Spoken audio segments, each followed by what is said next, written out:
Blog Talk Radio.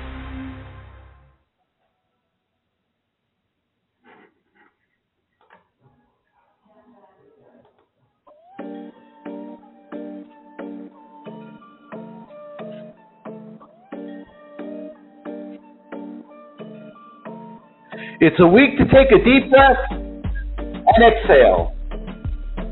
The Miami Hurricanes have played a third of their season and are 4-0 as they enjoy a week off to work on simply getting better and hopefully also catching up on some schoolwork along the way.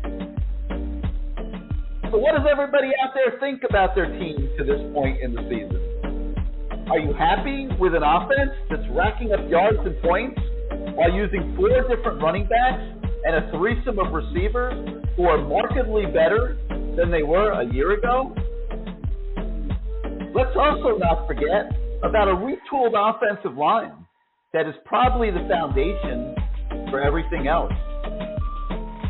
And what about the defense, which has surrendered a lot of yards on a few occasions, but really isn't giving up a ton of points? It's the pass defense that has struggled the most at times. Opponents are completing 57.4% of their passes for 225 yards per game through the first 4 contests. And 3 of the teams that Miami has faced this year were not exactly fielding dynamic passing attacks. Bethune-Cookman is number 96 in the nation in passing yards. Miami of Ohio is 90th in the nation in passing yards, and Temple is 49th. The 4th opponent, Texas A&M, had 336 passing yards against the Canes and is averaging only 301 on the season. So let's be real, pass defense has to get better. But on the flip side, Miami is only allowing 48 yards per game given up on the ground. That ranks number 2 in the nation and just 2 yards short of the number 1 spot in all of college football. And let's remember that accomplishment is despite a challenged linebacker core that was acknowledged as a weakness before the start of the season. Several tough hurdles lie ahead when you consider Georgia Tech is playing quality football and is on track to be a bowl team, that North Carolina is undefeated, that Clemson obviously is better than it has shown early this season in losing twice, and FSU and Louisville are also undefeated. So yes, this open week is about finding ways to improve for Mario Cristobal, his staff, and his players. How can the Canes get better? That is the theme of the conversation tonight as we begin a new edition of CaneSport Live.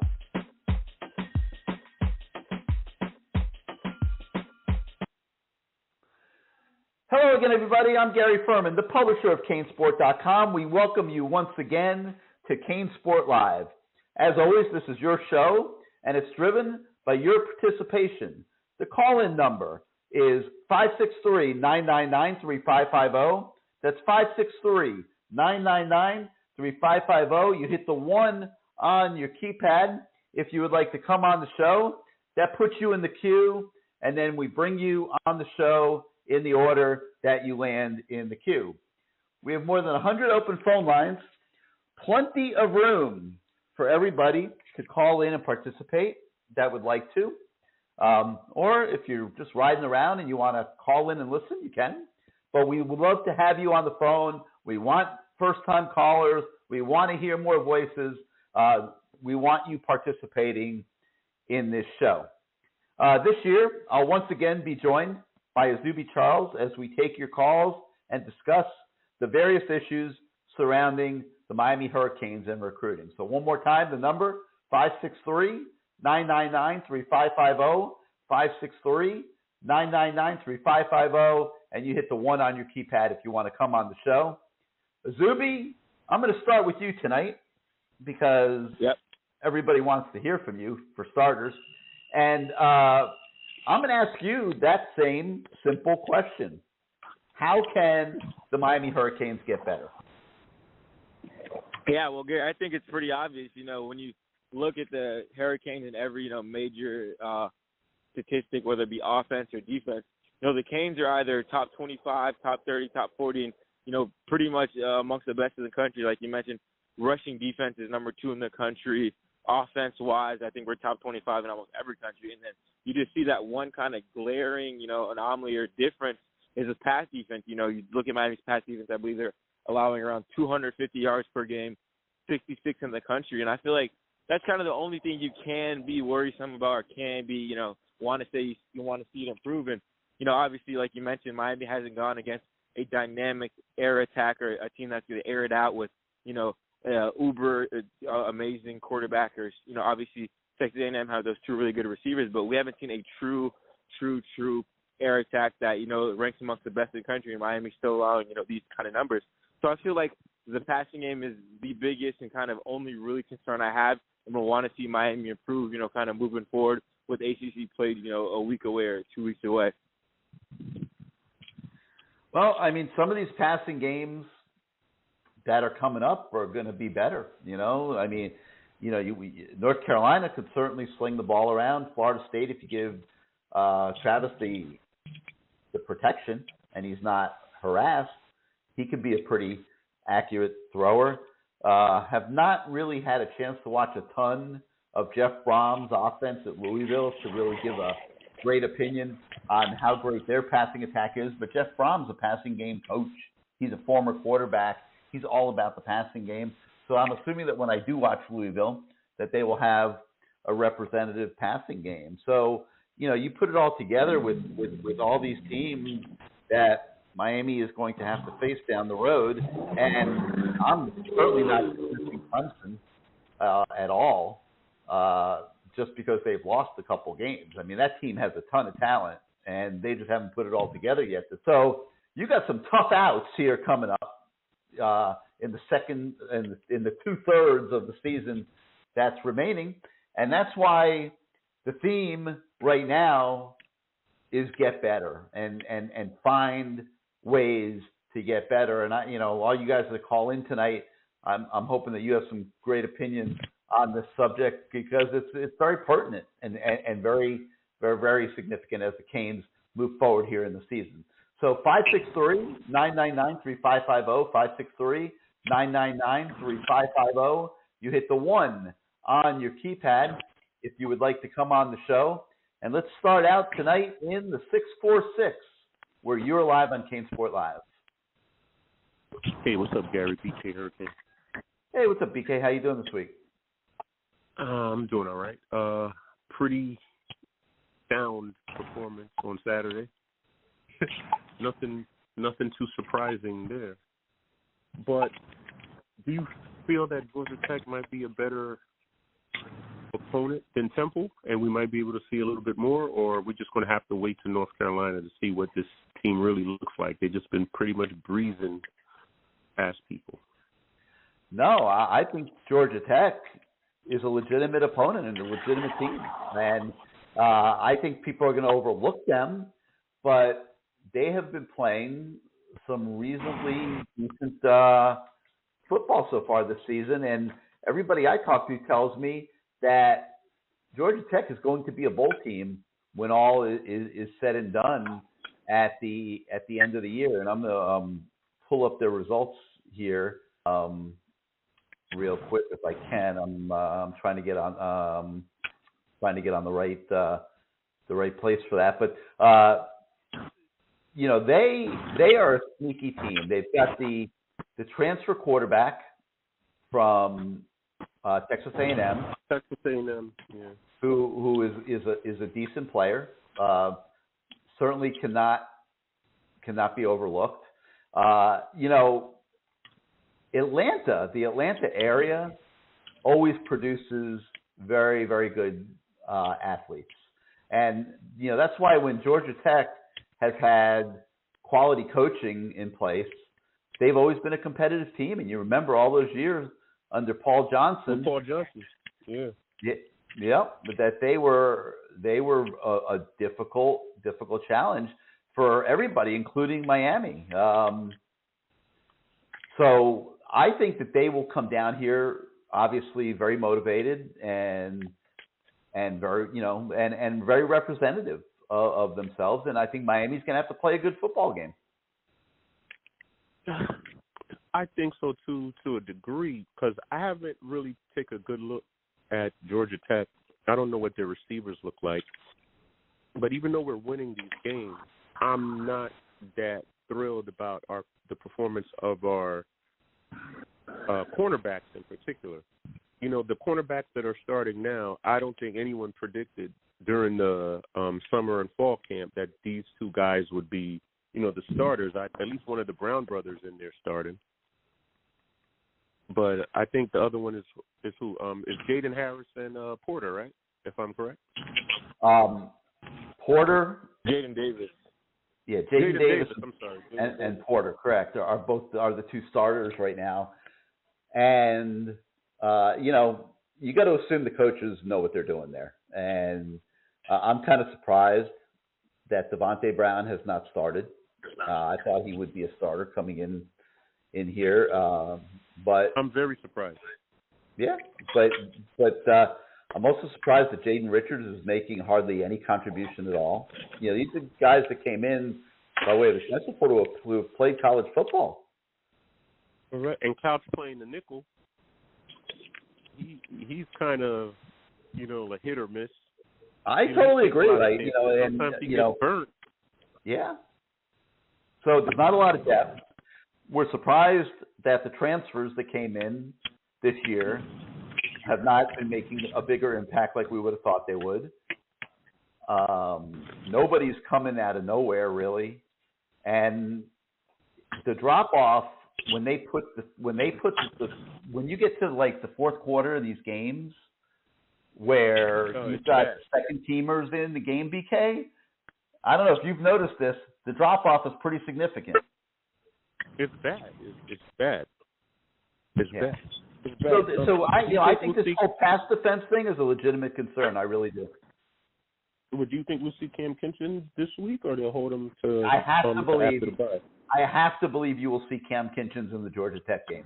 This is not an opponent that they are going to take lightly. You know, they lost to Louisville in their opener, 39-34. Okay, Louisville's undefeated right now. Okay, it was a 39-34 game. Their quarterback King threw for 313 yards in that game. Okay, Miami's weakness has been pass defense. Then they beat South Carolina State. Okay, whatever, 48-13. And they lost to Ole Miss, 48-23. But even in that game against Ole Miss, King threw for 307 yards. Okay?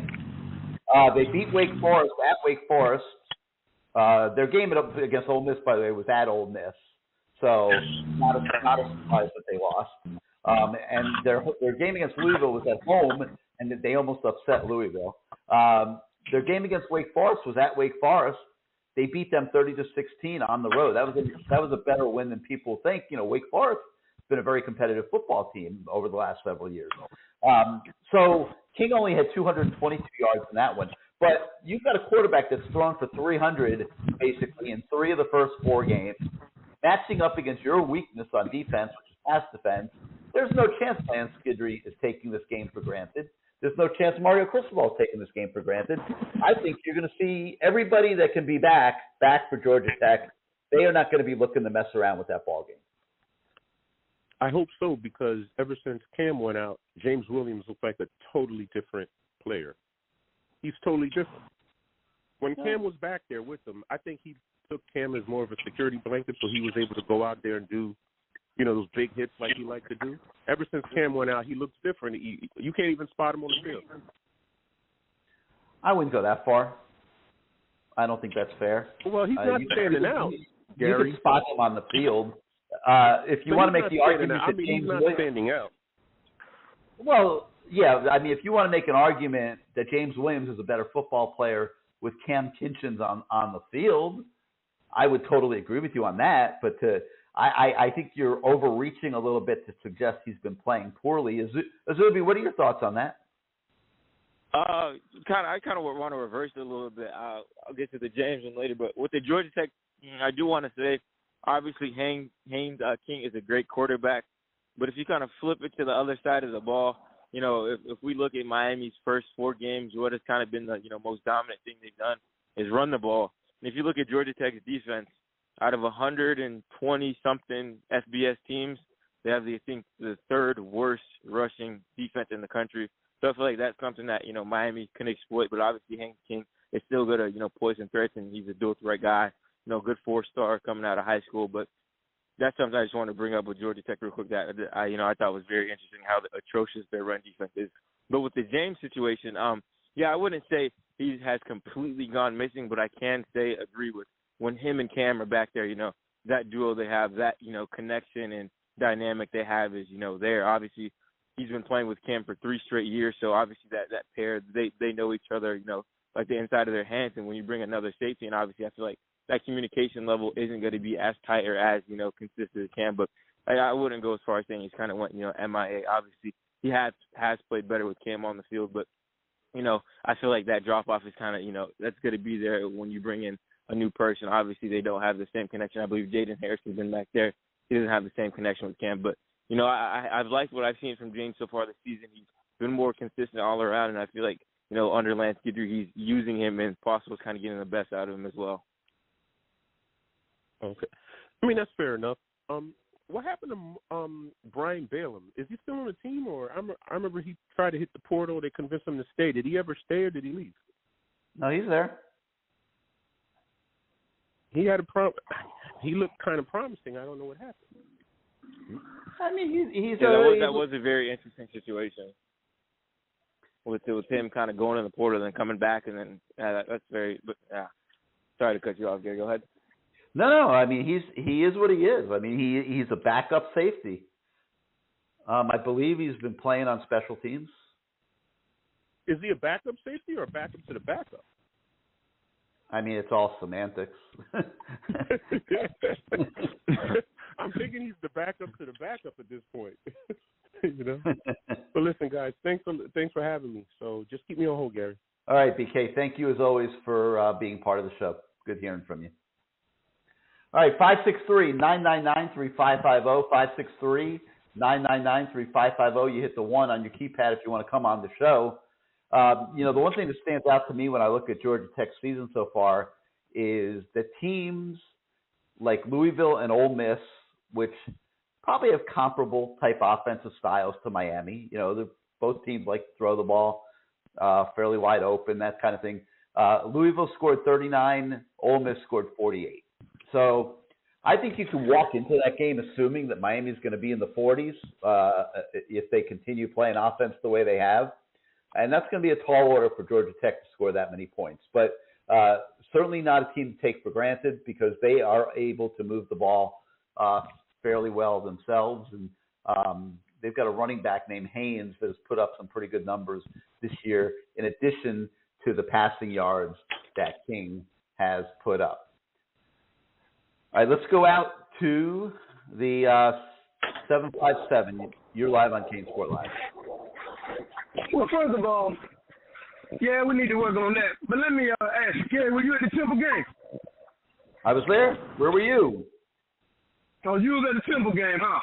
I was there, and I heard that little smart mouth you had last week talking about when I hung up.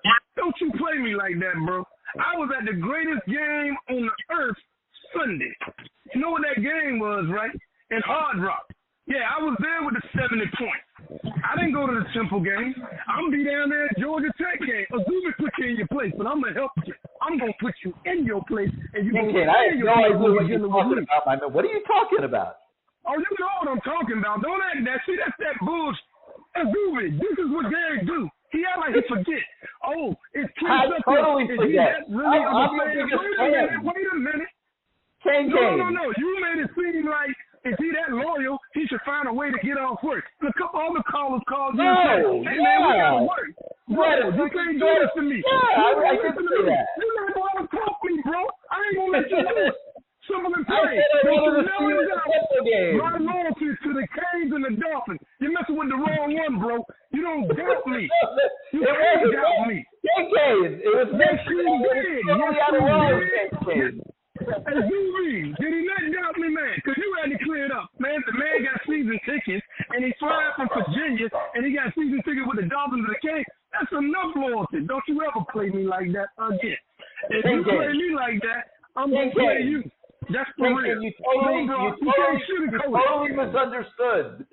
You totally misunderstood. You do this shit all the time, bro. You gotta stop with your madness. I don't get off this phone.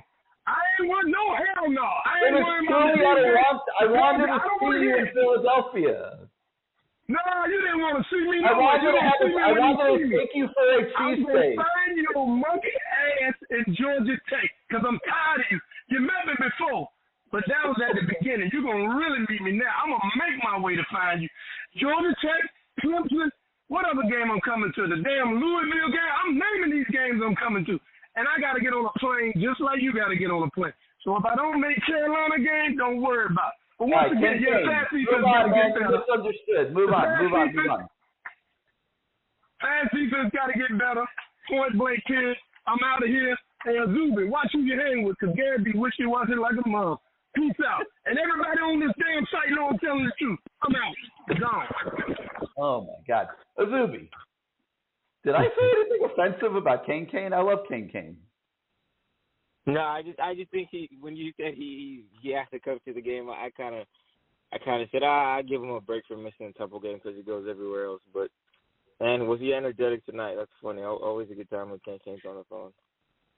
Kane, I hope you're still listening. I'm sorry if you took that personally. I just wanted to see you in Philly. I want to meet you. That's all. You live in Virginia, which is not that far from Philly. So I made the comment, man, we got to get him to drive from Virginia to Philly. That was it. It was nothing. Certainly nothing malicious intended by any of that. Wow. All right, let's get back to business here. 563-999-3550. 563-999-3550. You hit the 1 on your keypad if you'd like to come on the show. Let's go out to the 786. You're live on CaneSport Live. Hey, good evening, gentlemen. How we doing? Hey, doing great. Who's this? Everything. Oh, hey, everything. How are you, man? I didn't recognize your voice tonight. Man.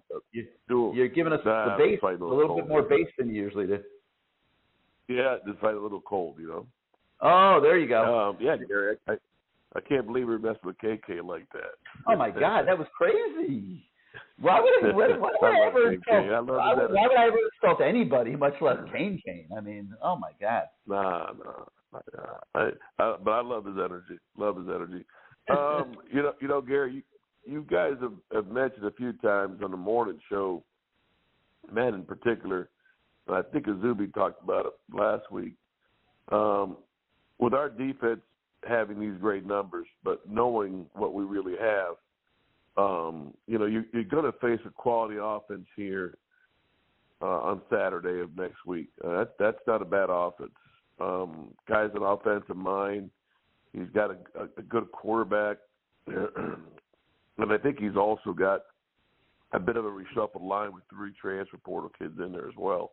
I think only 2 are starting right now, but the other one's in the rotation. But my point is that we can't look past the teams that down the road. You can't look past the team you're going to play first before you look at all those big names that are going to be there in October. They're going to be there, but you got to focus on things that we're at right now. We've got to get a lot better on defense. I know Cam will be being there will definitely help things out, and hopefully, you know, we've got some more guys on defense coming back in the defensive line. But you know, we're a long ways away from, you know, putting our chest out there and proclaiming we're back and all those other things. We're not even close to being where we need to be right now. We're better, and I think we got to, you know, take that with a grain of salt. Yeah, we are better, but we still have major holes. And I think every Cane fan, whether you were at the game last Saturday up there in Philly, or you were watching on TV like I was, when I saw Matt Lee go down, it was, you know, it was like taking the air out of the room. I mean, we were all quiet for a while. And that's how close we are to having everything impacted. It's just one major injury. And on either the offense or defense side of the ball, Cam got hurt, same thing. We're not deep.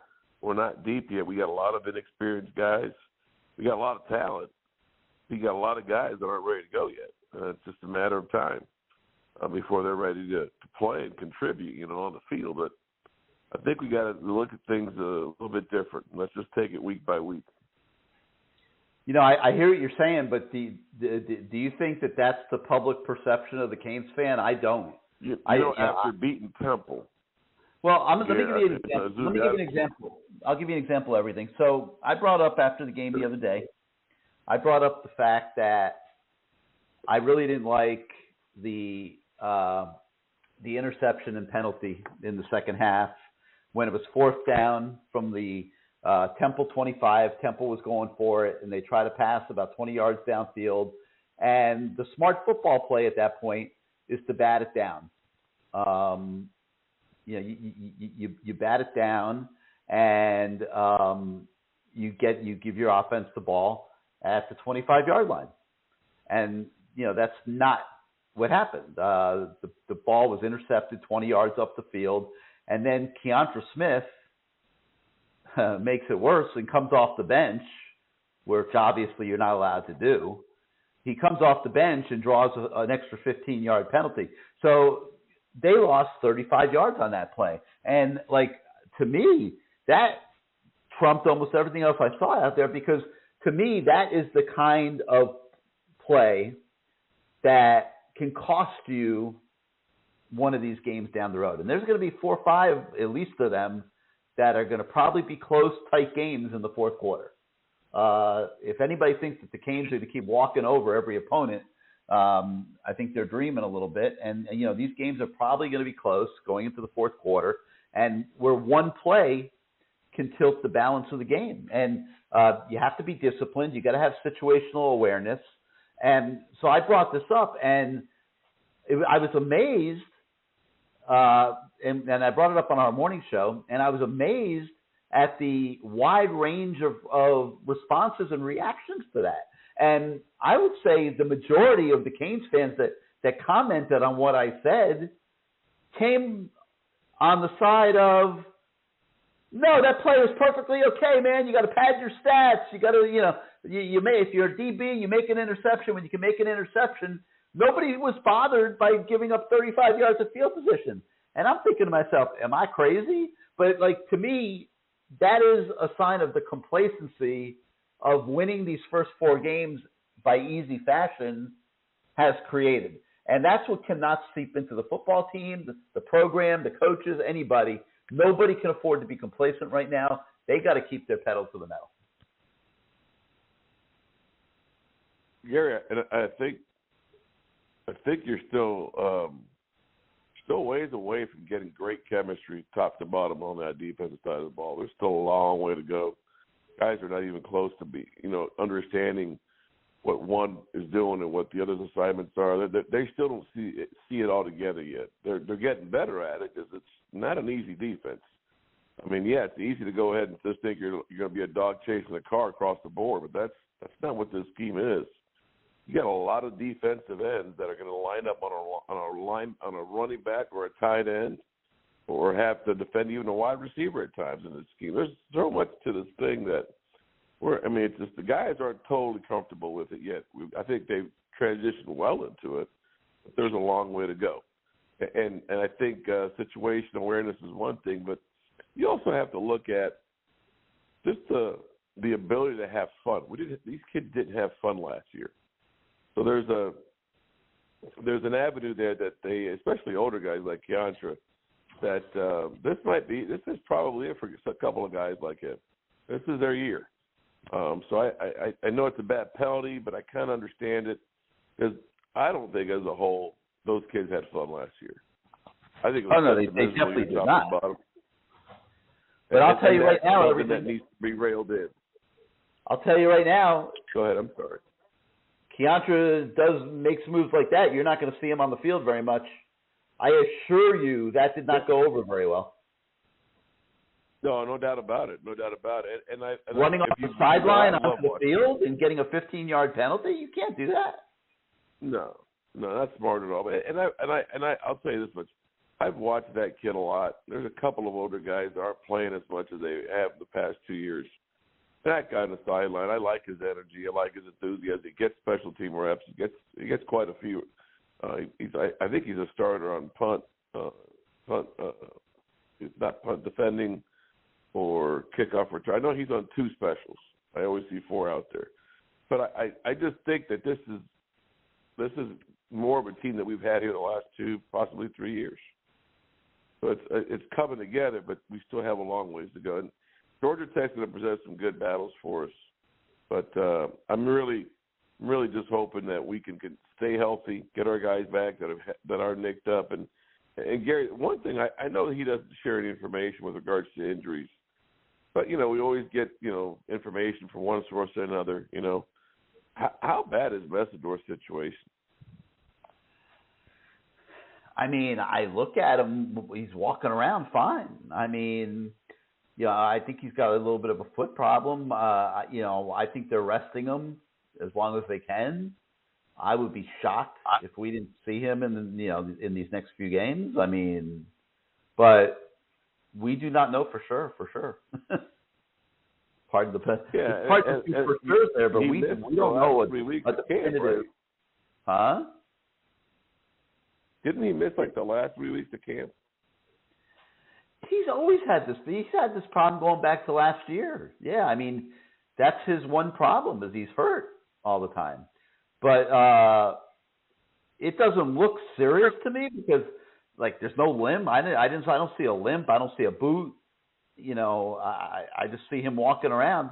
I think they want to make sure that he's there for these conference games if they can, and that's why they were resting him these last few weeks. Well, I mean, he had to leave the A&M game, but previous to him leaving the game with aggravating that injury, he was very effective. I mean, he was occupying two guys a heck of a lot. Oh, he's a hell of a football player. Great that day. They need him out there. If he's not out there for these key games later in the season, that significantly compromises their chances to win. I mean, they have no pass rush right now. Everything with a 4-man rush. They have to bring exotic blitzes to get pressure on the quarterback the way they did in the first half against Texas A&M. I saw a comparison between Hurricane Bane and the kid from Florida State, and I think Ruben has one more sack, but Verse has 6 more pressures. And given the amount of reps that he's had, compared Ruben to is Verse, not. He's not at that level yet. He's a true freshman. He's learning. He's a true freshman, but I got to tell you, Gary, he's always pressured. He's always coming in on the. I agree. He's very strong. He's very strong. You could see how strong he is, particularly when you're playing teams like Temple that aren't that big. I mean, he was muscling those guys pretty good. Now, some of the teams they're going to play down the road are going to have bigger and stronger offensive linemen. I mean, let's be honest, but. No doubt about it. Ruben Bain's a very good player. The fact that he's even out there at the beginning of his freshman year starting like he did is totally ridiculous. And you're not going to see the best of him, obviously, in his first year. He's going to keep getting better and better. And then on the recruiting front, I was wondering if Izubee could bring us up to speed. Hearing a lot of different things with JoJo's teammate and someone that we've been after for a long time here since ninth grade. I think we've been on him. What's the reality here that we have with Jeremiah? I mean, is he truly looking at Florida based on the incoming quarterback, the kid's a senior that's out of Texas? I mean, how strong is that bond? I mean, how strong is that? If that he is going to flip, he's going to flip there. Where would you put things at right now with him?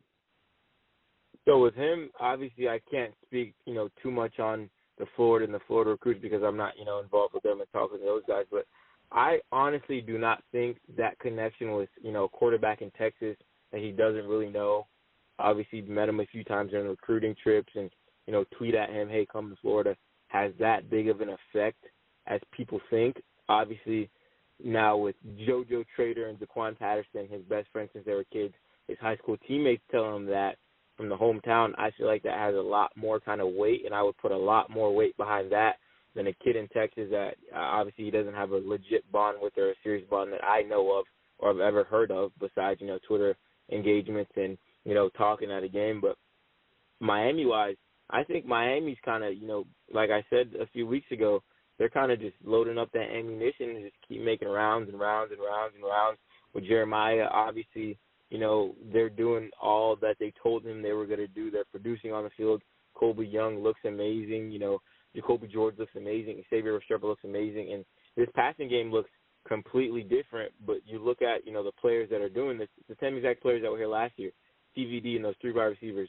There's no big transfer that came in. There's no 5-star recruit that came in. It's the same guys. And you actually see coaching can make a difference. And these guys look, 1,000% better than they did last year. And Coach KB, he's a very good recruiter. He's doing his job.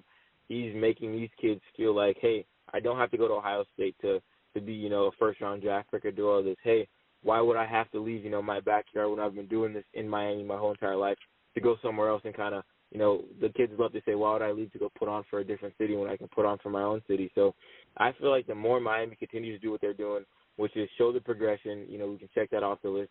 The receivers are putting up numbers. We can check that off the list.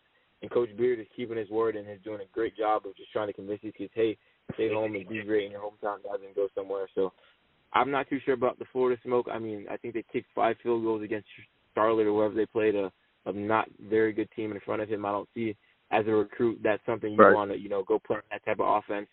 And then you look at Miami every week, different wide receivers doing something good, doing something great. Offense looks great. And he's also going to be at the Georgia Tech game, too, with another big wide receiver target, Nikar, that they're bringing in. So they have another great showing against Georgia Tech, which I believe they will do. I feel like it's just going to, keep getting better from Miami. I'm not saying this is, I think Jeremiah's going to flip. I really, really do. But I think Miami's kind of chipping away bit by bit by bit. And we talked about this again a few weeks ago. Ohio State's offense, under Brian Hartline, isn't looking as amazing as it has in the past. You see him and Ryan Day kind of butting heads on the sideline with Ryan Day calling calls and, Hartline on the outside of the huddle looking in. So you're looking, not how it used to look up in Ohio State and looking a lot better in Miami. So, like I said, I think Miami's chipping away and doing all the right things right now to keep their name in that race. Who's the next kid that you think right now? I mean, we've heard a lot of noise in the last 48 hours. Pop's put a good tweet out there, hearing a lot of stuff. Smith always putting stuff out there. If someone is going to be committing here in the next couple of days, who do you see that potentially being? Well, obviously, we had the safety out of Mainland, Zay Mincy. He apparently did a silent commitment, but that's we won't know that till National Signing Day. But one guy that's been really, really hot as of late, the name that kind of popped up, out of nowhere, was Nikar out of Georgia, the former Georgia commit. And Miami's kind of, making that full court press on him. They sent Coach Cody Waddell up there. He's really liking Miami. I wouldn't say in the next few days, but that would definitely be one to monitor the next few weeks. He's going to the Georgia Tech game as well that I just said. So he's going to be another guy that, we're going to be keeping a real close eye on to see how that goes, to see what, his coaches are saying, to see what he's saying and things like that. But right now I feel like it's kind of, not quiet, but, I don't see or I haven't heard of a name that's going to, pop and make that decision. Obviously, you never know with recruits these days and how recruiting works that, someone might, hey, I want a commitment, let's do it. But as of right now, I don't really, have a name or know of a guy that's ready to pull the trigger right now at this moment. I wouldn't sleep on LJ McCray. Mm-hmm. I wouldn't sleep on LJ McCray, Mincy's teammate. Only reason I wouldn't name LJ is because he still has that OV to FSU in October, which is kind of that lingering thing right now. Yeah.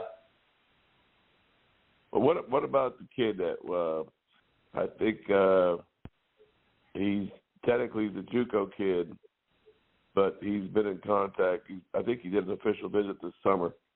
Sion Laule out of San Mateo. Yeah, we're the only East Coast school really that is top 3, but how serious do you think that situation looks like at this stage? I think it's very serious. I spoke with him, I think, a day or two after he got that offer from Miami in March. He said Alonzo Highsmith was one that offered him, and since the first time I've ever spoken to him, he's always been really, really interested in Miami. I believe in July when he took the official visit in June, and then in July he came for the barbecue. And back then I think it was Penn State and Utah or BYU was another team that was kind of in the mix for him, and then he cut it down to 3 when I spoke with him a few days ago with Miami, USC, and Oregon. And obviously with Miami, landing his teammate, his former teammate, his best friend, Dimitri Srini, who played with him at San Mateo last year. He's recruiting him as well. Coach Cristobal is the one that's on top of him. Obviously, we know how good of a recruiter Coach Cristobal is and, what he's done in the past and what he's doing now with Miami. So I feel like Miami, if there's one thing I can say, Miami has probably been the team that has been there with him the longest, has been pushing with him, the hardest, for the most consistent, all that good stuff. And I really do think Miami has a great chance of landing him. He's got to commit the day after Miami's game against Georgia Tech on October 7th. And, one interesting thing that he's always said is he's a JUCO kid, so he's leaving college with about 2 years left of eligibility. He wants to go to a program where he can play right away. And Coach Cristobal is telling him, hey, you come here, you obviously you can't guarantee a starting spot, but he's saying, hey, you come here, you're going to play right away. We're going to give you one side of the field. You lock that side of the field, and that's going to be your spot. So I feel like that's something that obviously other schools can kind of say and offer. But if you're hearing that from the head man and that's been consistent with you, you really trust. I feel like that's really big on him. And another thing, too, is development. I talked to him about Coach Adai. We saw Coach Adai comes in last year. He gets Tyree Stevenson drafted in the second round. He gets DJ Ivey drafted in the seventh round. And two of his guys from Georgia the year before get drafted as well. So the development factor is there. The early playing time opportunity is there. His best friend currently plays at Miami. Is recruiting him as well. So I feel like it's kind of a perfect storm right now for Miami, not trying to be cliche, but I feel like Miami has a really good opportunity landing him. Great stuff, man. Appreciate you. Guys, have a great rest of your week, and go Canes. All right, everything. Thanks for being part of the show, man. All right, 563-999-3550, 563-999-3550. That's your number. You hit the 1 on your keypad if you'd like to come on the show. That will put you in the queue. We will bring you on the show in the order that you land in the queue. And now we are going to go down to the 305, where you're live on CaneSport Live. That me? That's you. Who's this? I don't think I pressed up. This is Jay. What's up, Jay? How are you? I'm 104. All right. Now, Cormani McClain just came out. I responded to your post. It came out like 2 hours ago with what's going on over there. Question. If he looking ahead, if he wants to transfer here, he's homesick. Do we write that off? What's going on now? Is him just being homesick and we take a chance? Or we say no thank you? Izubee, I think they would take a Cormani McClain transfer. What do you think? I really don't know. After hearing what they're saying over there in Colorado about him, not watching enough film, not showing up on time, the film sessions, not being kind of a full ball player shooting game, I feel like that's not the type of player Mario Cristobal wants in his program right now. We see how serious he is. All last year he talked about building his culture, bringing in the guys that fit the culture. And I feel like if you're hearing all this stuff about him at Colorado, and then how that whole situation went down when they all showed up to his school, he didn't say anything to them, he just left and things like that. Obviously he's a talented kid, but at some point you kind of have to put that his approach to the game and who he is kind of over that talent, because having that one bad apple can always mess up the whole batch. So if I'm Mario Cristobal and those guys personally, I don't think I take somebody like that that's kind of not checked in or not all in and bought in into the system and things like that. Well, I mean, they took Alabama, who had problems. That is also true. He had problems at Alabama that were probably way bigger than what Cormani McClain is having at Colorado. I would call Cormani McClain's troubles at Colorado immaturity, maybe being away from home for the first time, being a knucklehead true freshman. I don't know if it's an indictment on what he will be for his entire career. There would obviously have to be some conversations. But they're all in recruiting on Cormani, and that's for sure. They would, they couldn't have been more all in than they were. So if he goes into the transfer portal, I think there would definitely, at least at worst, be some serious conversations. Right. I mean, there are two staffs who recruited him, two staffs that evaluated him, including Mario and I guess Alonzo. And I guess they might have saw what we're seeing now, but maybe they think the 5-star we got to keep after him. So I think that's what happened. My gut tells me no, but if he if he sits down with Mariota and they sign off on it, then my gut tells me no. I was just thinking ahead hypothetically.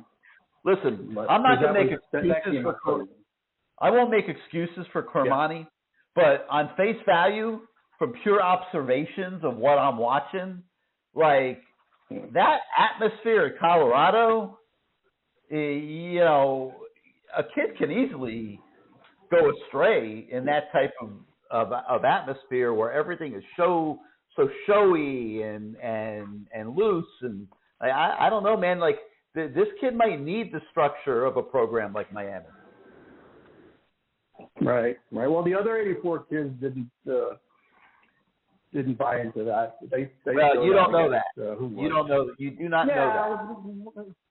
Well, the players that were on the field versus TCU and Colorado State sure as hell didn't go. Yeah, but you can't. You can't sit there and say that all the other 84 scholarship players are all doing the right thing, and Cormani McClain is the only kid on the Colorado roster not doing the right thing. Come on, man. You can't say that. But it sticks out like a sore thumb because he's a 5-star. Yeah, maybe, but that's all I'm saying. You can't make that level of judgment on a kid that's just been in college for a few months. Right. That is not exactly what I would call the most structured environment I've ever seen. I mean, you got kids. They go to Oregon. They're stomping all over the logos and like already. And I mean, they won a couple games. This is a team that was absolute dog crap last year. That everybody got jettisoned. All these guys come in the portal, and now they're going to one of the top programs in the country. And the best that they're doing is they're stomping all over their logo before the game. I mean, to me, that's not a structured program. That is not a program where an immature kid that clearly Cormani McClain might be will necessarily thrive. Right, I could see that. If Deion took over the 2001 Hurricanes, that would be a different story. This is different. Having said that, now, I'm sure glad as hell that he had a falling out with FSU. Because if he did not, that would be trouble. That would be a lot of trouble. So I don't have to worry about that. We don't have to worry about that. Lamar Thomas says, what if Georgia Tech had given him the job? Yeah, that would have been trouble too. Deion in Atlanta. Yep. Or how about one of the Texas schools? Same thing. Yeah, well, that's not because he spent so much time with the Cowboys. Anyway, I got a theory, and I want you to just comment on it. It's no longer a 4-year rebuild. I think people are starting to come to grips with that. They're kind of like in purgatory. They won't let go of it. But then the way the transfer portal is now, it's no longer a 4-year rebuild. It's a 2-year rebuild. And you get the right coach and the competitive NIL, it's a 2-year rebuild. FSU. We're kind of finding that out this year. Second year FSU, they're a contender. If we beat North Carolina and Clemson, we will be playing FSU to prove that it's a 1-year turnaround, possibly. You see, and then look at the reverse. The two major programs that don't really participate in NIL, Clemson, Alabama. It's a 2-year deal, all right. It's a 2-year deal back to mediocrity. Look how far they've regressed in 2 years. Clemson and Alabama do not participate that much in the portal. And look what happened. So you could prove it either way, getting better or getting worse. You could prove that theory either way. What do you think? Go ahead, Izubee. Oh, can you say that again? He's talking about proving that you could get this done in 1 to 2 years. It doesn't have to be a 4-year rebuild anymore. Oh, yeah, I do have to agree with that. Obviously, with the transfer, how things work, but I feel like you can't live or sustain a program because I feel like high school recruiting does take time, and to build a sustainable program over the years, you're going to have guys that have been in your program from a freshman to junior, senior, and have that consistent next guy up instead of plucking a guy from a program, say, hey, you're going to be our guy for this year. And I don't think that's going to be sustainable in the long run, because if you look at the big programs that have been kind of the juggernauts of college football over the past 10, 15 years, the Alabamas, the Georgias as of late, they're not, taking in 20 to 30 portal guys every year. I feel like that's a great way to kickstart your program and kind of get on the right track. But I feel like at the end of the day, that 1 to 2 rebuild isn't going to be a thing that you see for a very long time, or something that a program starts with a quick rebuild like that and then becomes, a super powerhouse if they keep doing that year in and year out. I mean, I look at this team and I still see a lot of holes. I mean, I see a massive drop off when the subs go in the fourth quarter. I mean, I still see a lot of holes. There's not a lot of depth. So far we've escaped, the major injury. We've survived Messidor getting hurt because of the schedule. I mean, this thing's still held together by very, very delicate strings. And I think there is one big hole, and it's depth. There's not holes. There's one big hole. It's overall depth. Yeah. That's what it is. And so far, got our fingers crossed. But, watching the Temple game, every play, don't get hurt. After the first quarter, don't get hurt. What's this guy still doing in there? It gets on your nerves a little bit. Anyway, I'll be at Georgia Tech, and I'll bring a bodyguard for you because Kane sounded really angry. Hey, Kane comes after me. I love Kane. I don't know what got into him tonight. He's crazy. No. We'll provide a bodyguard for you, Steve. Georgia Tech. I would have loved to share a cheesesteak with Kane. I would have loved to run the Rocky Steps with Kane. Right. I spoke to him on the phone, I think, last year. We exchanged numbers. He really is the same way in person, on the phone, on the show. Yeah.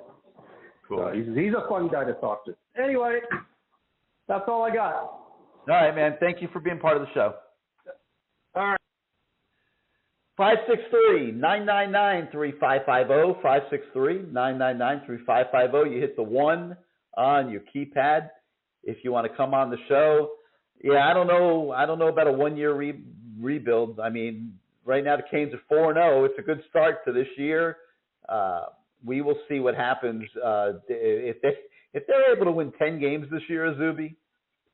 I mean, what an accomplishment that would be. I don't know if that would be the completion of a rebuild, but a 10-win season this year would just be spectacular.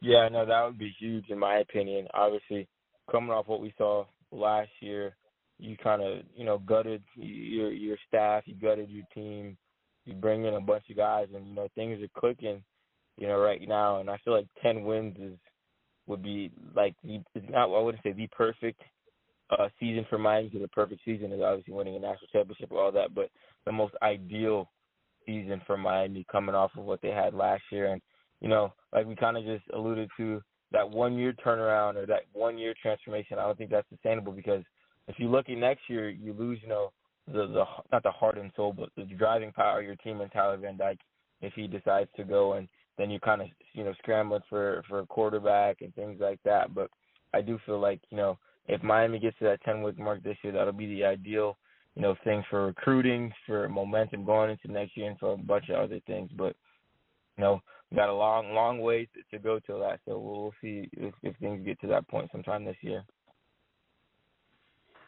All right, let's go out to the 609. You were live on CaneSport Live. How you doing this evening? Hey, Gary. How you doing? This is Lewis, first time caller. Who's this? Lewis. Hey, Lewis. Welcome to the show. Hey. Thank you. I have a question in reference to the team, and I have a question for Izubee. I'll get to the team first, Gary. And I definitely agree with you in a sense of where the cornerbacks is probably the weakest link as we see right now. And honestly, if you look at the whole situation, I don't think it's going to change. You're not going to get like a shutdown corner in the next 7 weeks and they just show up and all of a sudden. I think it's just, honestly, that's the hand we unfortunately have to play this year, even though we started off, great, and we can't, not complain about that. But that's just something that we're going to just somehow, Mario's going to have to deal with, and Lance Guidry is going to have to somehow, scheme it up or try to get through it, and, the best thing, for a weak second, or at least cornerback at least, would be to have a really good pass rush. But, I haven't still seen Nigel Leak step up this year. And, like how you mentioned, that's always hurt, seems like. So hopefully that could change. But I think the one thing that kind of gives me, even though I honestly see that's like glare on the team there, is this offensive line has really surprised me and even gotten to a point where I'm kind of even drinking a little bit of the Kool-Aid when it comes to this offensive line because, not only with the starting five, but how the tight ends are blocking, like McCormick and even the freshman the other day. He was blocking so good, Riley Williams, and just how they're making these holes. I think if a team that definitely has deficiencies, and we all know that, we're not these insane Cane fans that think that everything is great. If Miami can really continue to take over games with that offensive line, you can really take over a game, running the ball, hitting that pass. You have a quarterback that can make all the throws. It could be a top quarterback. But if that offensive line can continue to produce and just control the running game, I think that also takes plays from like a Drake May or these offenses that are going to come in the next several weeks that Miami's going to face and will limit, those offensive possessions of these teams. Not saying that we're going to win them all, stuff like that, of course. But I think if you could have or at least really a dominant, offensive line that can take control, I think that's something I think we will have to ride that part of the team because I think that's part of the foundation, as you mentioned, of this team this year. And then also they added McCoy in there too. I mean, I love how they bring those big guys and just pound it and then just throw the rock. What do you think about that? I mean, the thing I'll say is that they're certainly not going to get worse. I mean, this is their first time playing together. You got a few young guys there. Like that O-line is only going to get progressively better week by week by week, I would think. They've been great so far. They're you couldn't be more happy with those guys. Definitely. Now the next 4 games we have is Georgia Tech, UNC, Clemson, and Virginia. If I had to ask you and Izubee, like just to throw it out, what will be the record next 4? I kind of say. I'm not going to say 4-0 because I think that's kind of like.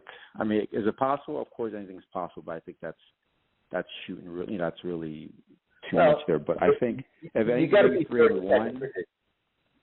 Right.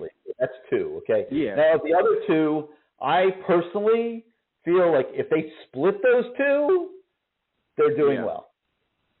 I agree. Yeah. Yeah. I agree. You have to look at. Yeah, I agree. 1 game at a time. Go ahead, Izubee. Sorry. Yeah, I was gonna say I think they come out of that 3-1. I think just I don't want to be a Debbie Downer and say Miami is gonna lose the game, but I just think one of those games, either the UNC or Clemson one, might get away from Miami.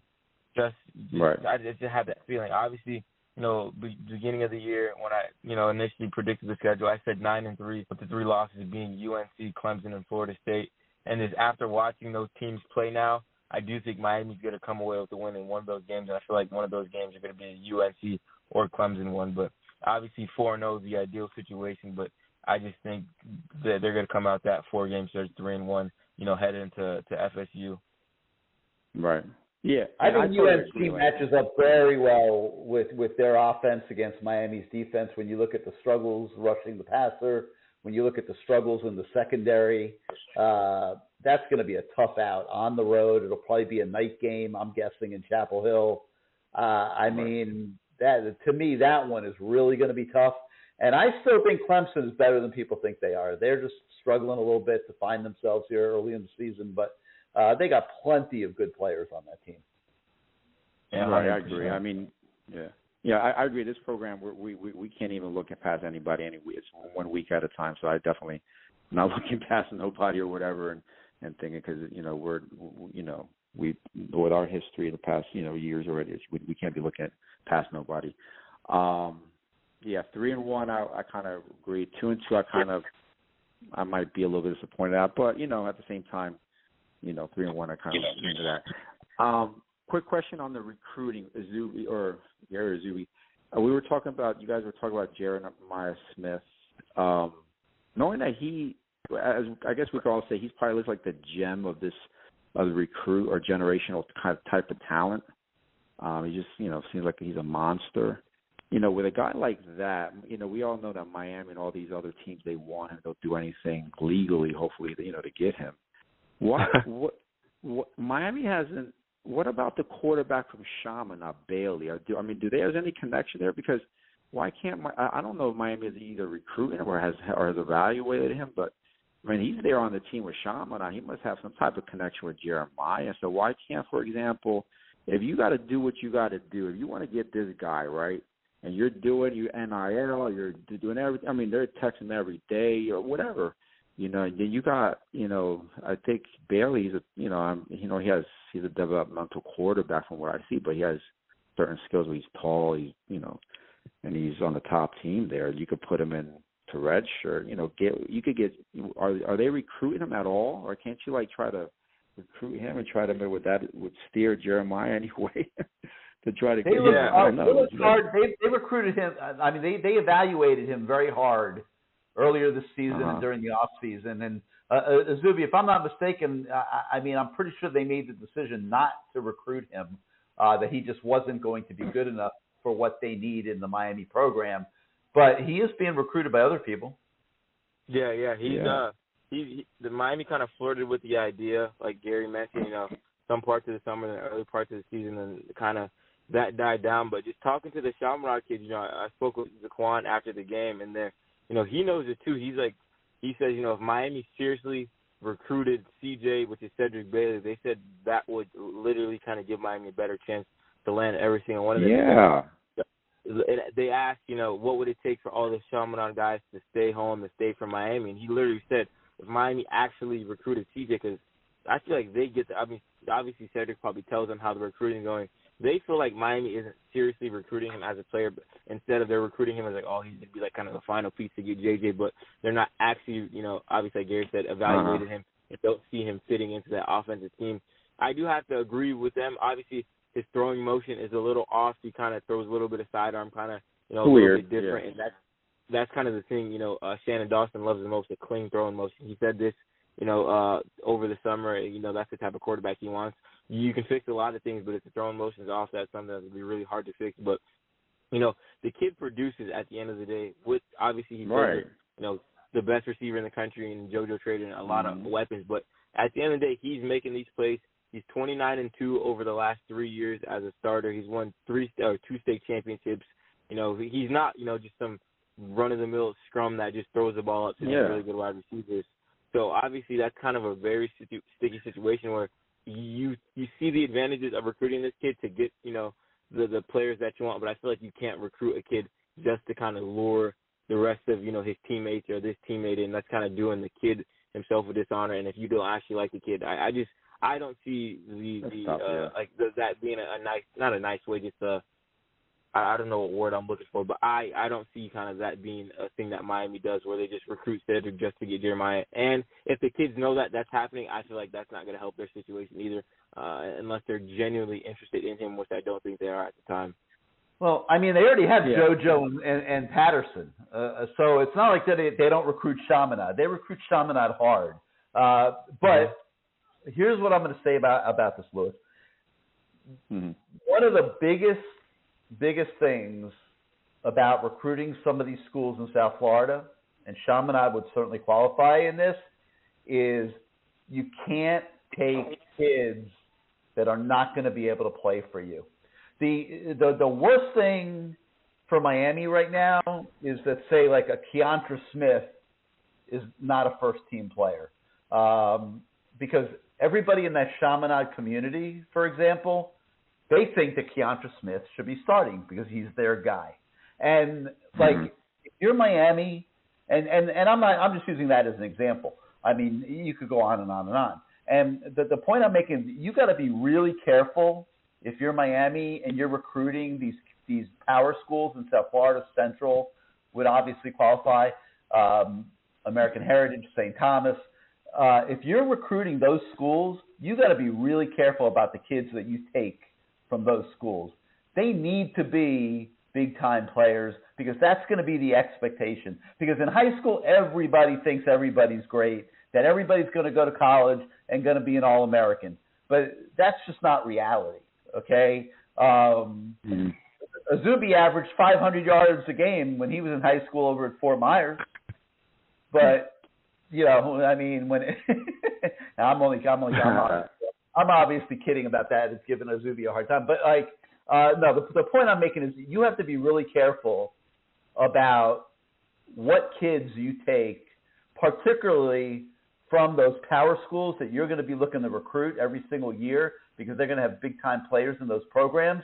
And you get on the wrong side of the fence with those coaches, and it's going to make it tougher for you to recruit down the road. And, you know, there have been a couple Chaminade kids. You know, Thad Franklin comes to mind. That haven't made it at Miami and that were not maybe the best of evaluations at the time. And you can't afford for that to keep happening. Does that make sense? Yeah, that makes sense. Yeah. So to take Cedric Bailey, who you don't think is good enough, and he's probably not. Like, is he as good as Emory Williams? Is he as good as Jakari Brown? Is he as good as Judd Anderson? And you're making the evaluations that the answer to all three of those questions is no, then you absolutely cannot take him in this recruiting class. Okay. Yeah. Now, Izubee, would you say like the 4 wide receivers? And this is my last question. That Miami would want to probably take for if they had their choice for recruiting would be Carr, Smith, Chance, and JoJo. Would they take 4 if that's the 4? If they could get the 4? Yeah, I would say they would definitely take those 4 in a heartbeat. But obviously you can't put all your eggs in one basket with Smith. You know, banking on him being the 4th guy. And a name that I always, for some reason, you know, I spoke with Kevin Beard at the Chaminade game a little bit. A name that always kind of gets brought up with our conversations is Ryan Wingo. And that's, I feel like I always see, you know, a new school is a leader from, Missouri is a leader from, Texas is a leader from. I feel like Miami isn't getting enough credit with the recruiting they're doing. Ryan Wingo, obviously, he's kind of, you know, not magnified as a Smith recruitment or as a Carr recruitment, but I feel like that's a guy. Kevin Beard really, really likes Ryan Wingo, and Ryan Wingo really, really likes Kevin Beard. But obviously, you know, those 4, Carr, Smith, Trader, and Robinson, would be the ideal 4. And maybe, you know, if you can get a McCoy at the end to flip from Florida State, that's another guy that they like. But, you know, I feel like the dream 4, like you mentioned, kind of Carr, Smith, Trader, and Robinson. And obviously, if a 5-star guy like Ryan Wingo says he wants to commit to your program, I don't think you can say no to that either. Well, I'll say one thing. Kevin Beard's all over Twitter right now, so something must be popping. His recruits are tweeting and Beard's pictures and stuff. So I don't know. We'll see what happens. But thanks, guys, for your time. Appreciate it. All right, man. Hey, thank you for being part of the show. Yep. All right, 563-999-3550, 563-999-3550. Hit the 1 on your keypad if you want to come on the show. We do have room in the queue, so come on over and be part of tonight's show. Right now, let's go out to the 386. You're live on CaneSport Live. Hey, Gary, appreciate you taking my call. Who's this? This Will again. Some of what I wanted to ask and talk about, you know, have already been touched on, but a few comments. I would like to see Rashard Smith more involved in the passing game. I mean, he just strikes me as a walking time bomb waiting to explode. And Isaiah Horton, he caught a beautiful touchdown against Texas A&M, and I don't even think he's been thrown to since that touchdown. I mean, what's going on? Is he in the doghouse or? No, he's not in the doghouse. I'll tell you what's been going on. Have you been watching Xavier Restrepo? Xavier Restrepo's playing at as high a level at receiver as just about anybody in the country, and that's what's going on. It's like, how do you take that guy off the field? I agree. I mean, I will admit, you know, I didn't think much of Restrepo last year, but, you know, hey, I owe the guy an apology. I really do. Another thing I wanted to ask about, Mario Cristobal, he's not going to give you much information on, you know, injured players. And, you know, you've already touched on this tonight, but of the three defensive linemen that got hurt in the Texas A&M game, none of these guys are potentially gone for the season. No. Not to our knowledge. Okay. Well, like I said, much of what I wanted to ask about tonight, you've already touched on it. So, but anyway, so Nigel Lee Kelly, what's the defensive tackle name that transferred in? Branson Dean. Okay, so like I said, none of these guys aren't particularly. Because like I said, you don't give much information on injured players, but none of these guys. Nigel Leak was in uniform last week. He played a couple plays. Branson Dean, I would be very surprised if we don't see him against Georgia Tech.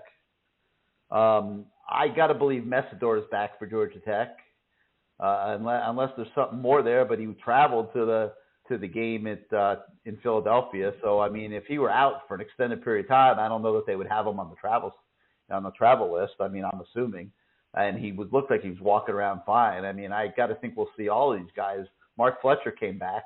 I think we'll see them all against Georgia Tech. I'd be surprised if we didn't. All right, well, I'm getting out of here on this question right here. Mario Cristobal was asked, may have been you, but he was asked to compare this team to past teams that have won championships, and his answer to that was the way we honor those teams is try to play like those teams played on the field. And my question is, seems like everybody has been dancing around the question, but I want to ask, is that a fair comparison? Is Miami a legitimate title contender? No, absolutely not. What's the deal? Not a fair comparison, and I can assure you, I did not ask that question because that question is crazy, crazy. Will, listen, one game at a time is the way everybody should be approaching this.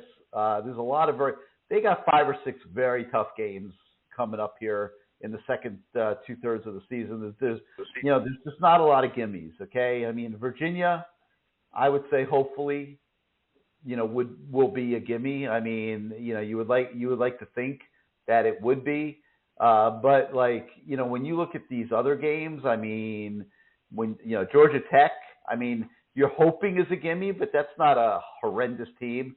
Boston College is dangerous at home, day after Thanksgiving, cold weather.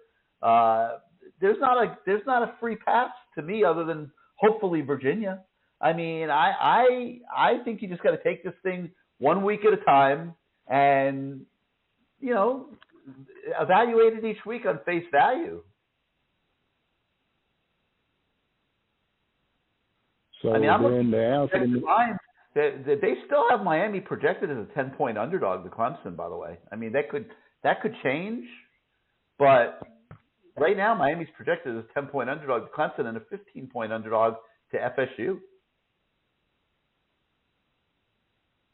Okay, last question. I promise you, last question.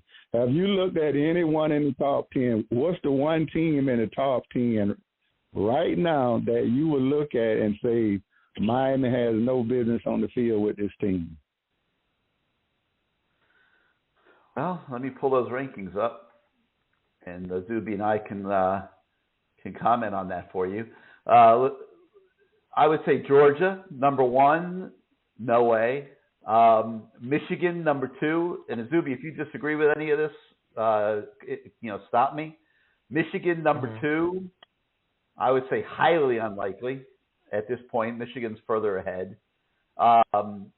Let's see. In one poll, you got Texas. Now, I'm not saying, Izubee, I'm not going to say no way to Texas because Texas really is not that much further along than Miami in their rebuild. They've done a really good job there. I mean, they went into Bama and beat Bama.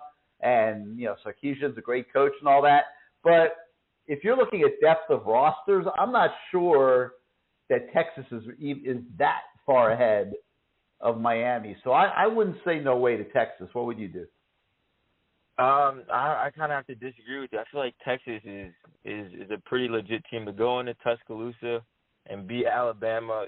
Pretty sound like that. That says a lot. And obviously, Alabama obviously has their little quarterback struggles right now. But from the years of recruiting they've had and the guys that they have loaded on that roster, that's still a team that's going to be competing, in the SEC to the very end. And you'll probably see them maybe in the SEC championship down the road, just how weak the SEC West is looking right now. But I do like Texas. I for some reason, I don't know, maybe it's just, me, I never feel like Michigan is as good as people advertise them. Obviously, on paper, they have that team that they're coming back from another college football playoff appearance. But I feel like Michigan cannot win big games under Harbaugh. And for some reason, I feel like out of those teams, I feel like it'd be Georgia right now and Texas are two teams. I'm not saying Miami can't play with Texas, but I'd take Texas over Michigan right now for sure.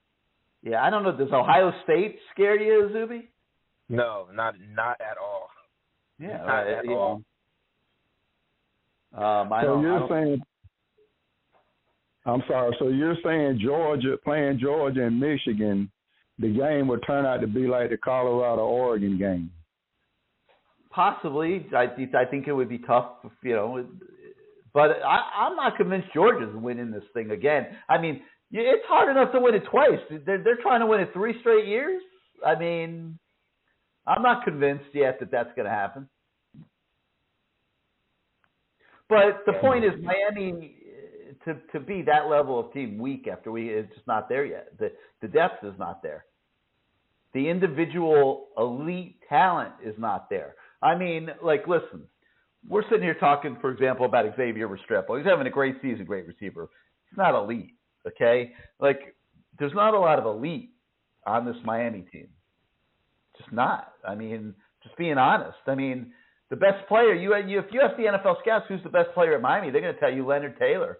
Leonard Taylor shows up by once a year for the holidays, man. It's like he's not dominating anything. I mean, against any of these teams. But the NFL scouts would tell you he's the best player. Tyler Van Dyke is playing at a pretty high level. No one's going to sit here and tell you he's one of the top 2 or 3 quarterbacks in the country.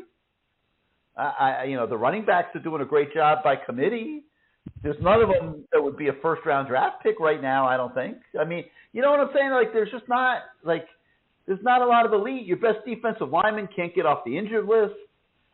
Forget about the DBs. I mean, Cam's been hurt. Cam, some people would say Cam's elite, but I mean, there's just not a lot of elite talent in the program right now. And there's a lot of good players that are trying to band together with really good coaching and win as many games as they can.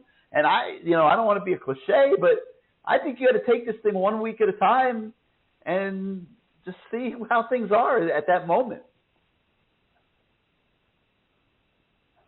All right, Gary. Hey, once again, I appreciate you taking my call. Great show, and keep me on hold.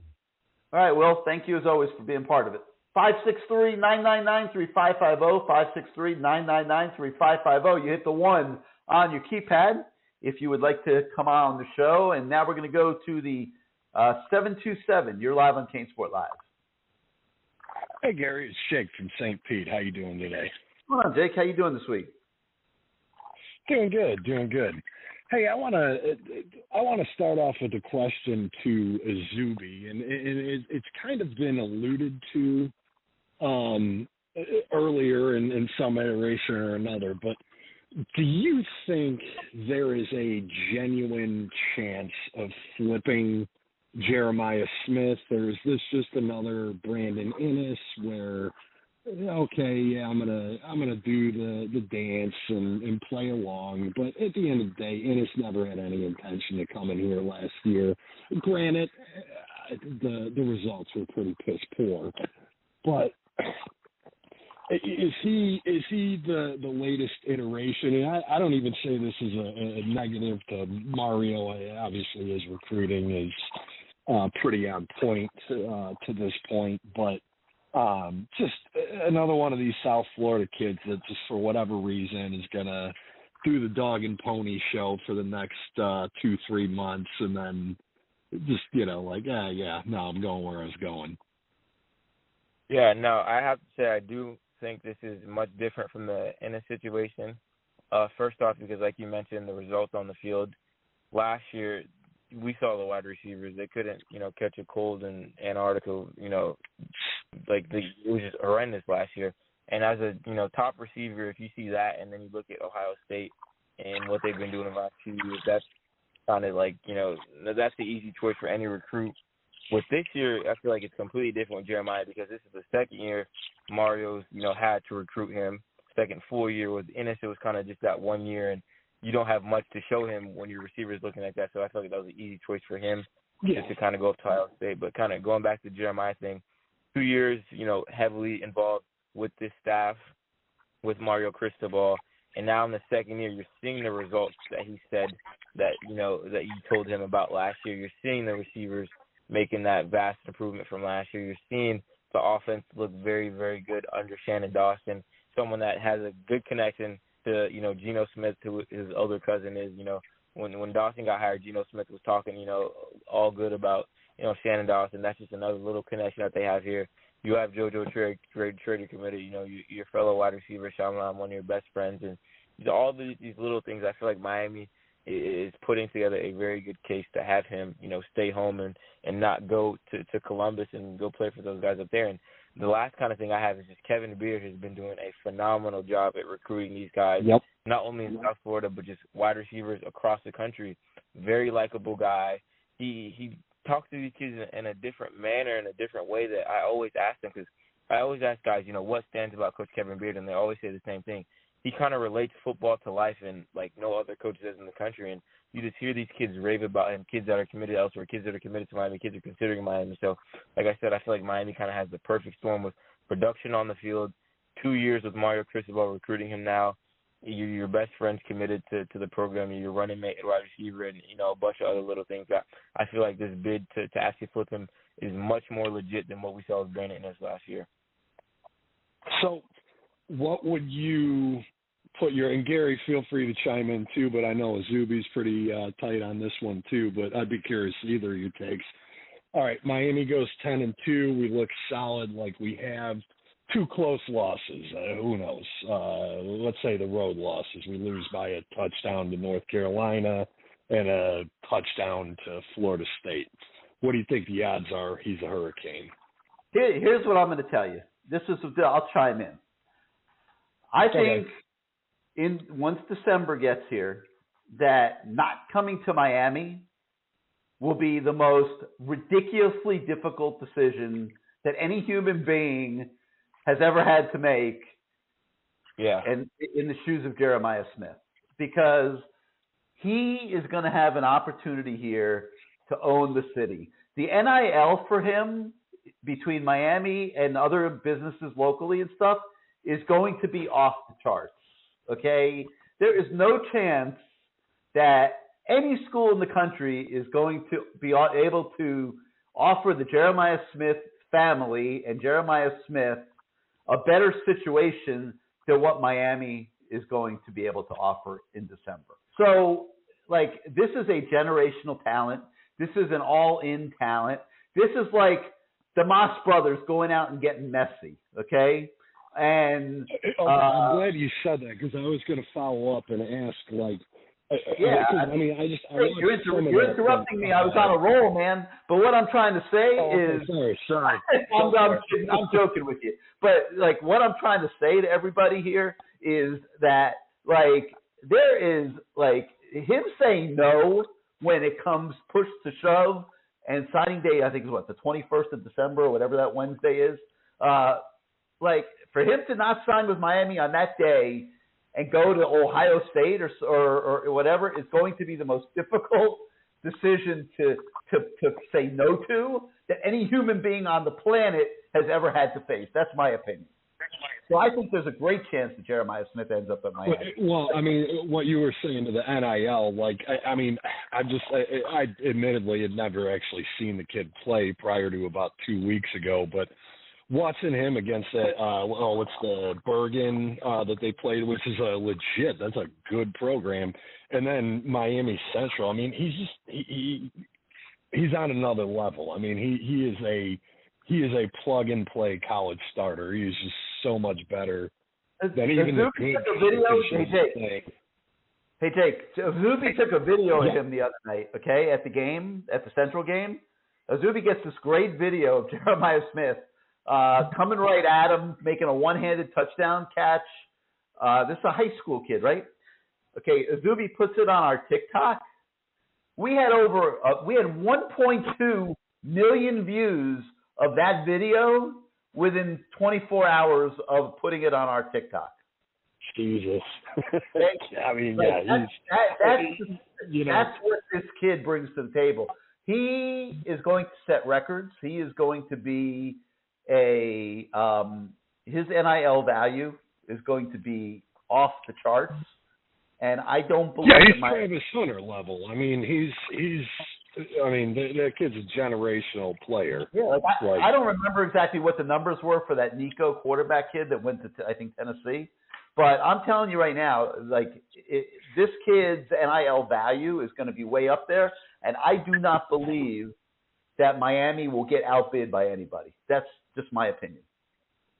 Love hearing that because, that's the kid and you know what, to me, too, that's just that the state of Miami, bringing that back, that you're putting up a pretty nice fence there if you get that kid because, every year for the last, 15 years we lose. We'll get our fair share of Florida talent. There's no doubt about it, and South Florida talent. But we never seem to bag that top kid. And if there's a kid to go all in on, he just seems like he is the one. You just got to figure out a way to get him. This is Michael Irvin and Andre Johnson. This is that level of player. I want to chime in on this one. Kind of going off what you just said. I feel like if you land Jeremiah Smith, flip him from Ohio State, like you mentioned, build defense, and that shows every other major wide receiver recruit, not only in South Florida, but across the country that, is infatuated with Ohio State and, blah, blah, blah, Ohio State. That shows them that, hey, I don't have to go to this magical fairy tale Columbus, which is apparently the best college city, whatever in the world. I can go to Miami. I feel like if he commits to Miami and they end up flipping him, that's going to be probably the biggest, best thing that can happen for Miami for recruiting, for on the field, for everything. Like, the impact that flip, if it happens, will be just like, you won't be able to measure it. It'll be just insane for not only this class, but the classes following it and every wide receiver coming out of South Florida in the next 2 to 3 years. Well, the other thing, too, that I think that impacts, too, is let's be realistic. Tyler Van Dyke is almost assuredly going to the NFL unless he really falls on his face over the next 8 games. To me, that raises the bar on the portal, going after a quarterback in the portal. I mean, hey, maybe Emory Williams is the guy. Maybe he's not. I don't know. He's playing mop-up detail. He looks good for a freshman, but he is playing mop-up detail against some pretty crappy teams, so I'm not ready to anoint him, the next coming of whoever, but Ken Dorsey or, whatever. But to me, I think that's a big plus. If we return 1 or 2 of our top wide receivers, plus having that guy in, I mean, you got to plug and play to put up numbers, to put up yards, and I think that really puts us in a real nice place to pick up a top-notch transfer quarterback as well. I'm thinking Michael Penix is doing out in Washington. Hey, you guys were talking about teams that scare me. If we had to play Washington, that guy scares the crap out of me because the offense that guy's putting up, the passing yards, it's nuts. So with that said, I'm just gonna pick a little gripe here with the way the show's been going. A lot of people still just real negative on Miami, and maybe it's the shell shock of the last 20 years, no doubt about it. I was awfully pessimistic going into the season, but there's a couple of things that I just, to me, I think are relevant to, we have, number one, this is entertaining to watch, this football team. Are we going to go 12-0? I would bet not. But, are 10 and 11 wins possible? Yes, they are, 100%. But the team is just, regardless, maybe they go 9-3, but this is an entertaining team to watch. I haven't been pissed off at all this year. I think Gary, you know, over the years I call them usually pissed off. I'm entertained. Yeah. You know what I mean? This is the problem. I'm not one of those guys. I've told you this in the past. Look, do I want to win national championships? Hell yeah. But most importantly, I want my 3 or 4 hours I spend on Saturday, or even more when I'm driving down to the games, going to the home games, the money I put into that and time and effort. I just want to be entertained. And this is entertaining. Call it a win. I mean, if they swing off 8 losses, my tone could change very quickly. But, being competitive, beating the teams you're supposed to beat, looking good doing it, and again, hopefully building towards something extra. But for what it's worth, consider me entertaining. Consider me very, very happy with the progress. But then I'll take that a step further. This year, I just don't see a team that, you talk about depth and whatnot. I don't know, Georgia seems like they got plenty of holes on their team. Their quarterback's a problem. Their wide receivers are a problem. They haven't played anyone good, and they've had a couple of rough goes at it with South Carolina, and even UAB was playing them tough in the first half this week. So it's some about it. Michigan looks pretty legit. So does Texas and whatnot. But I think this year might be one of those years where you got a 2-loss team winning the national championship, kind of like 2007, big-time rarity. But, with Miami, Cam Kinchens goes down, how many teams in the country are going to be able to replace a Cam Kinchens? Or even, I'll have to admit, I was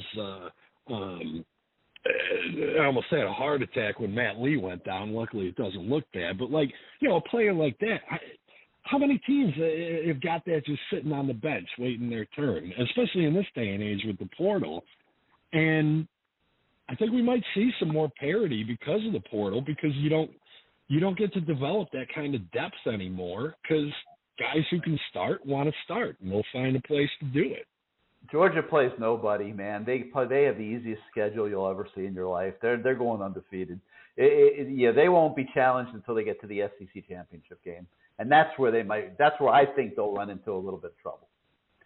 But even if they lose that game, they'll probably still be in the 14 playoff. So somebody's going to have to beat these guys twice. So we'll see. But I can't believe that they're going to win the national title this year. I refuse to believe. No, I don't see it. Their offense is going to win 3 straight. I mean, 3 straight is wow. If they could pull that off, that would be ridiculous. All right, Jake, let me let you run so other people can get on. But thank you, as always, for being part of the show, man. Appreciate it as always. Thank you, Gary. All right, Jake. Izubee, I didn't get a chance to challenge him on this. I didn't really want to because I didn't want to get long-winded. But, I don't think that the Canes fan is being negative at all. I think, if anything, there's false positivity just because of how easy these games have gone. And, I think that there's an assumption now that they're all going to go like this, and they're not. They're just flat not going to. But I don't get the impression that people are negative at all. Do you? No, I would say negative, but I do feel like people are I don't know if optimistic is the word, but just from, going from last year to now, it's like people are just happy to see this team kind of clicking on all cylinders. Obviously, like you mentioned, the opponents are going to get much tougher from here on out, but I feel like people are just enjoying the happiness that they were deprived of last year after getting blown out by Middle Tennessee State at home. And now, you're 4-0 heading into ACC play instead of 2-2 looking real suspect and injury-riddled. So I feel like that's the kind of vibe in the fan base right now. Just happy to be where you're at, compared to last season. Yeah, he's right about one thing, though, Jake. This team is entertaining. There's no doubt about that. Very entertaining. Let's go out to the 352. You're live on CaneSport Live. Do you want to be a husband? Why you got so much cologne? 352. Okay, Hey, man, you're really, I'm going to come back to you because it sounds like you're being disciplined or something there. Let's go out to the 845. You're live on CaneSport Live. Yeah, Gary, how you doing? Hey, what's up, Greg? How are you? I got a bunch of things very quickly. Number one, you want to give me 10 points? I'll take Miami against Clemson. No way Clemson's a 10-point. Ask Lee Sterling when you have him on this week what the line would be for that. And FSU also. Okay, first of all, our offense is playing well. But how many passes have we thrown to the tight ends and the running backs? Hardly any. What does that tell you, Greg? What does that tell you? Tight ends this year. What does that tell you that you're not seeing it? You're not seeing that. What does that tell you? That's telling me there's more in the offense that hasn't been seen yet. 100%. You will see the tight ends and running backs in the passing game before this thing is all said and done. I assure you. Okay. My next point. We're supposed to be scared of North Carolina. The last two times we played at North Carolina, we lost on a 4th and 17 play. You remember that? We gave up a 4th and 17 at the end of that game. Yeah. And then last time, Van Dyke put up 40 points on him. And last year he threw for 495 yards. So don't tell me with this offensive line, we're not going to score a lot of points on North Carolina. Okay. We are. I personally think North Carolina is going to score a lot of points on us too, Greg. They match up very, very well. Very, very well. It's going to be what I think is going to probably be a night game on the road in Chapel Hill. That is going to be an enormously difficult out for the Canes. I'm not saying they can't do it. I don't think we know whether they can or can't yet, to be quite honest. But that is going to be a very difficult out. You're telling me we're not going down there with a much better team than we have the last few times? We are. Okay.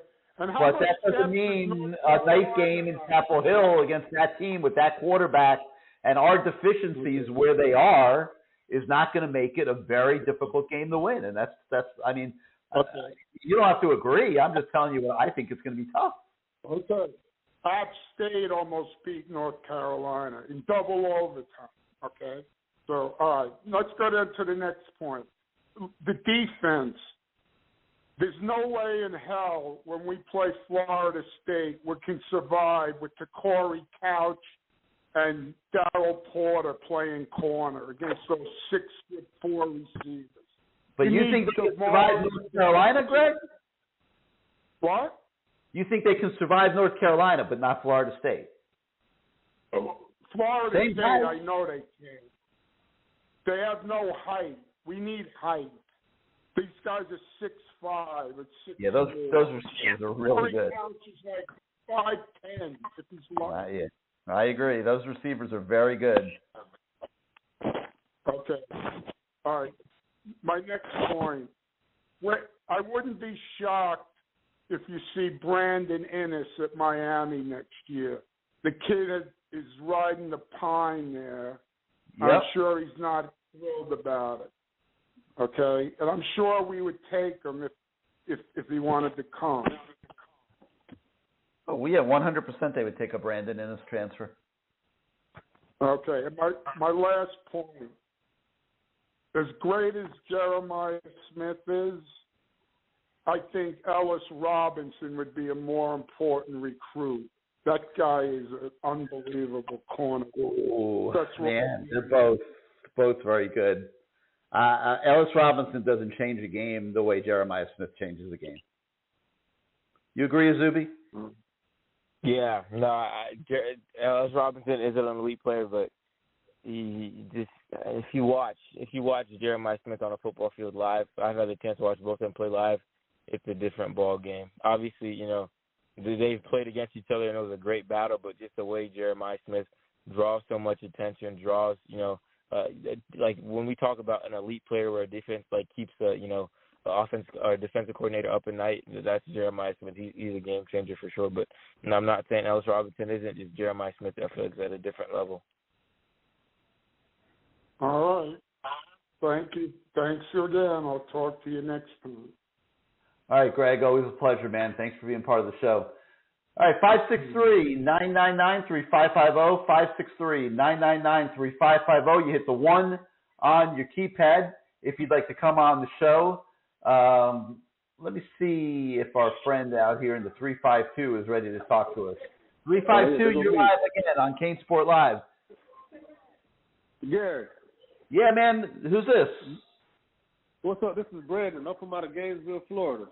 Brandon, how are you, man? You got to tell your wife or girlfriend she's got to stop yelling at you that it's time for you to go on CaneSport Live, and it's Tuesday night, and you need your peace.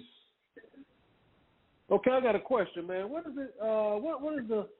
What is the chance you think? I know everybody that asked you the same question, but what chance you think we got really at getting Jeremiah Smith?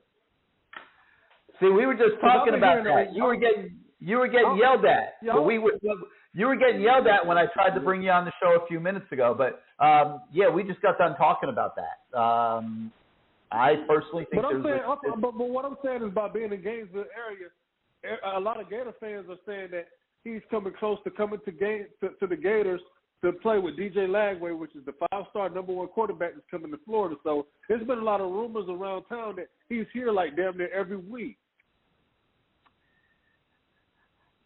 I mean, if you want my opinion, I think this Gator season is going to end with about a 6-win season.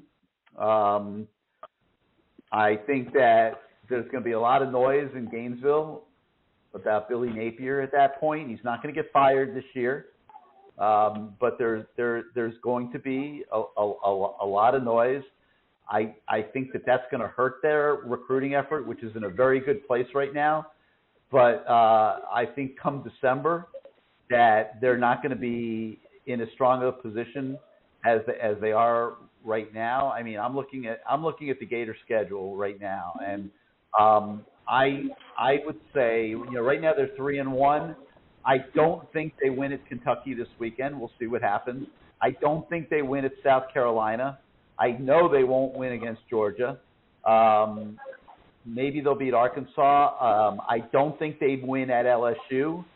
I don't know about Missouri. I don't think they beat Florida State. That's 5 more losses. So if I'm right, I think it's 5. If I'm right about this, that's 6-6, and that's if they don't lose to like a Missouri or an Arkansas.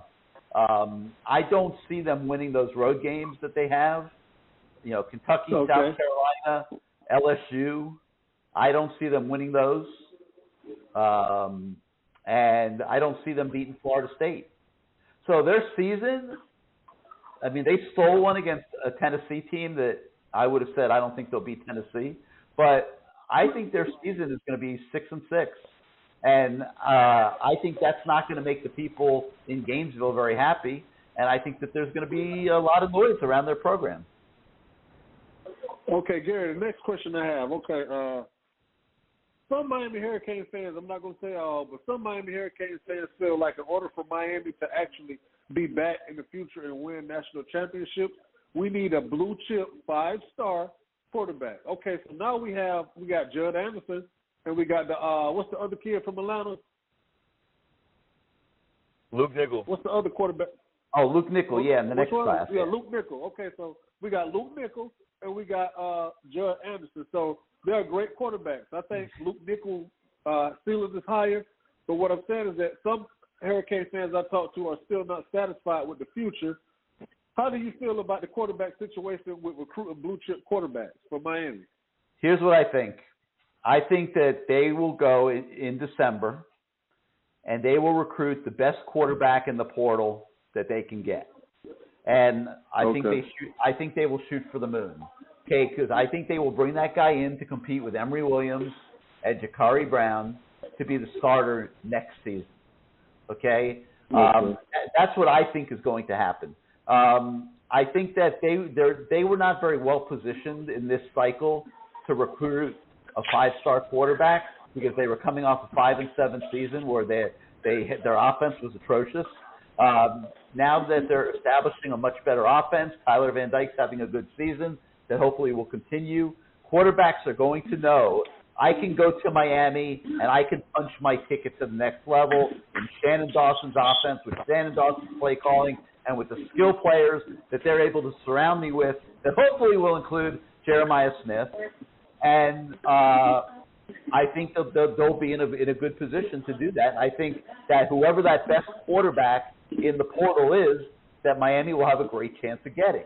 Now, Emory Williams is very good, but is he going to beat out, a guy that's already, a little further ahead of him in his career? I don't know the answer to that question, but I think you got to make him do it. I think you got to bring the competition in. I do not think that Ja'Carri Brown is good enough competition. I think you have to bring in a better quarterback out of the portal to compete with those two guys, and Judd Anderson. That's my opinion. Izubee, what do you think? I would say, before we move on to this portal talk, I find this so fascinating. So if you look at the top passing yards, who has the top passing yards in the country, I think out of the top 10 and the 7, out of the top 10, 7 of them are transfer quarterbacks. So number 1, Michael Penix Jr., transfer from Indiana to Washington. Number 2, Shedeur Sanders, transfer from Jackson State to Colorado. Number 3, Cameron Ward, Washington State, transfer from Incarnate World in Texas. The list goes on and on. Jaden Daniels, LSU, transfer from Arizona State. Spencer Rattler, transfer. JT Daniels, transfer. Sam Hartman, transfer. You go to 11, Dylan Gabriel, transfer. You go to 13, Mikey Keene, transfer. 14, Caleb Mace. Williams. All the top quarterbacks in the country right now, passing yards wise, are all transfer quarterbacks. So I feel like Miami would kind of be dumb to not test the waters in the transfer portal to bring in a quarterback to compete right away at Miami, because the formula's working. You see these quarterbacks that transfer, that go to different programs, that fit the scheme better, have found success, and that recipe's worked for the last 3 or 4 years in college football. So I really, really do think Miami's going to dip in that portal and try to go after the top dogs in the transfer portal this offseason, no matter what happens. Do you know who I really, really want? Malik Murphy from Texas. Oh my God. Mm-hmm. Yeah, that's a very interesting situation too. Oh my God. Yeah, but I'm gonna get on out of here, man. Izubee, man, you're doing a good job, man, to be new on the team, man, and I look forward to seeing CaneSport tomorrow, man. You're welcome. All right, thank you, man. Thank you for being part of the show. Isn't that stat fascinating? If you look at it, 7 out of the top 10 passers in the country are transfer quarterbacks, and there might be more. Yeah. Just off the top of my head, 7 out of the top 10 are transfer quarterbacks, which is crazy. 100%. And I look at a kid. I'm just looking at it right now because I assumed what you were saying even before you said it, and I'm looking at number 6, and I have not seen this kid play one single minute, okay? But there's a kid by the name of A.J. Swan at Vanderbilt. He's a sophomore quarterback. He is number 6 in the country in passing yards at Vanderbilt, okay? That kid's going to be in the transfer portal at the end of the season. There is no question about it. Now, I don't know if he's better than Emory Williams or, I can't comment on that at all. But, there's a kid, a junior. Was Cam Ward a transfer, Izubee? Cam Ward was a transfer. He came from FCS, either Division II or FCS school, Incarnate World in Texas. He's killing it at Washington State. He's amazing. How about this kid, Braden Shager at Hawaii? That's one I'm unsure about. He's a junior. He's a junior at Hawaii. He's number 4 in the country in passing yards at Hawaii. Okay, so if he hasn't already transferred, he's going to be in the transfer portal. A.J. Swan from Vanderbilt, I guarantee you, will be in the transfer portal. There's no way he's staying at Vanderbilt. He's putting up those kind of numbers at Vanderbilt. He's going to have a lot of value in the transfer portal. There's a kid at Fresno State, Mickey Keene, who's putting up big yards. He transferred from UCF. He did, okay. And he probably would not be a transfer candidate again, I wouldn't think. But the point I'm making is there are going to be guys in the portal that are going to have a year or 2 years of eligibility who have played college football that might want to come to Miami and compete with Emory Williams, Judd Anderson and Jakari Brown. I mean, listen, Emory Williams is a true freshman this year. You're not going to take a team like Miami's going to have next year and just say Emory Williams is going to be our quarterback. We're not going to bring any competition in whatsoever for him. I don't believe that will be the case. I think that they will go out and get the best quarterback they can get in the portal. All right, 563-999-3550, 563-999-3550 is your number. Let me see. I got all carried away with that conversation. I forgot where we are in the queue. All right, here we are. Let's go out to the 419. You're live on CaneSport Live. How you doing, Gary? It's Ohio Cane. Hey, what's up, Ohio Cane? How you doing, man? Yeah, we've been talking a lot about Jeremiah Smith.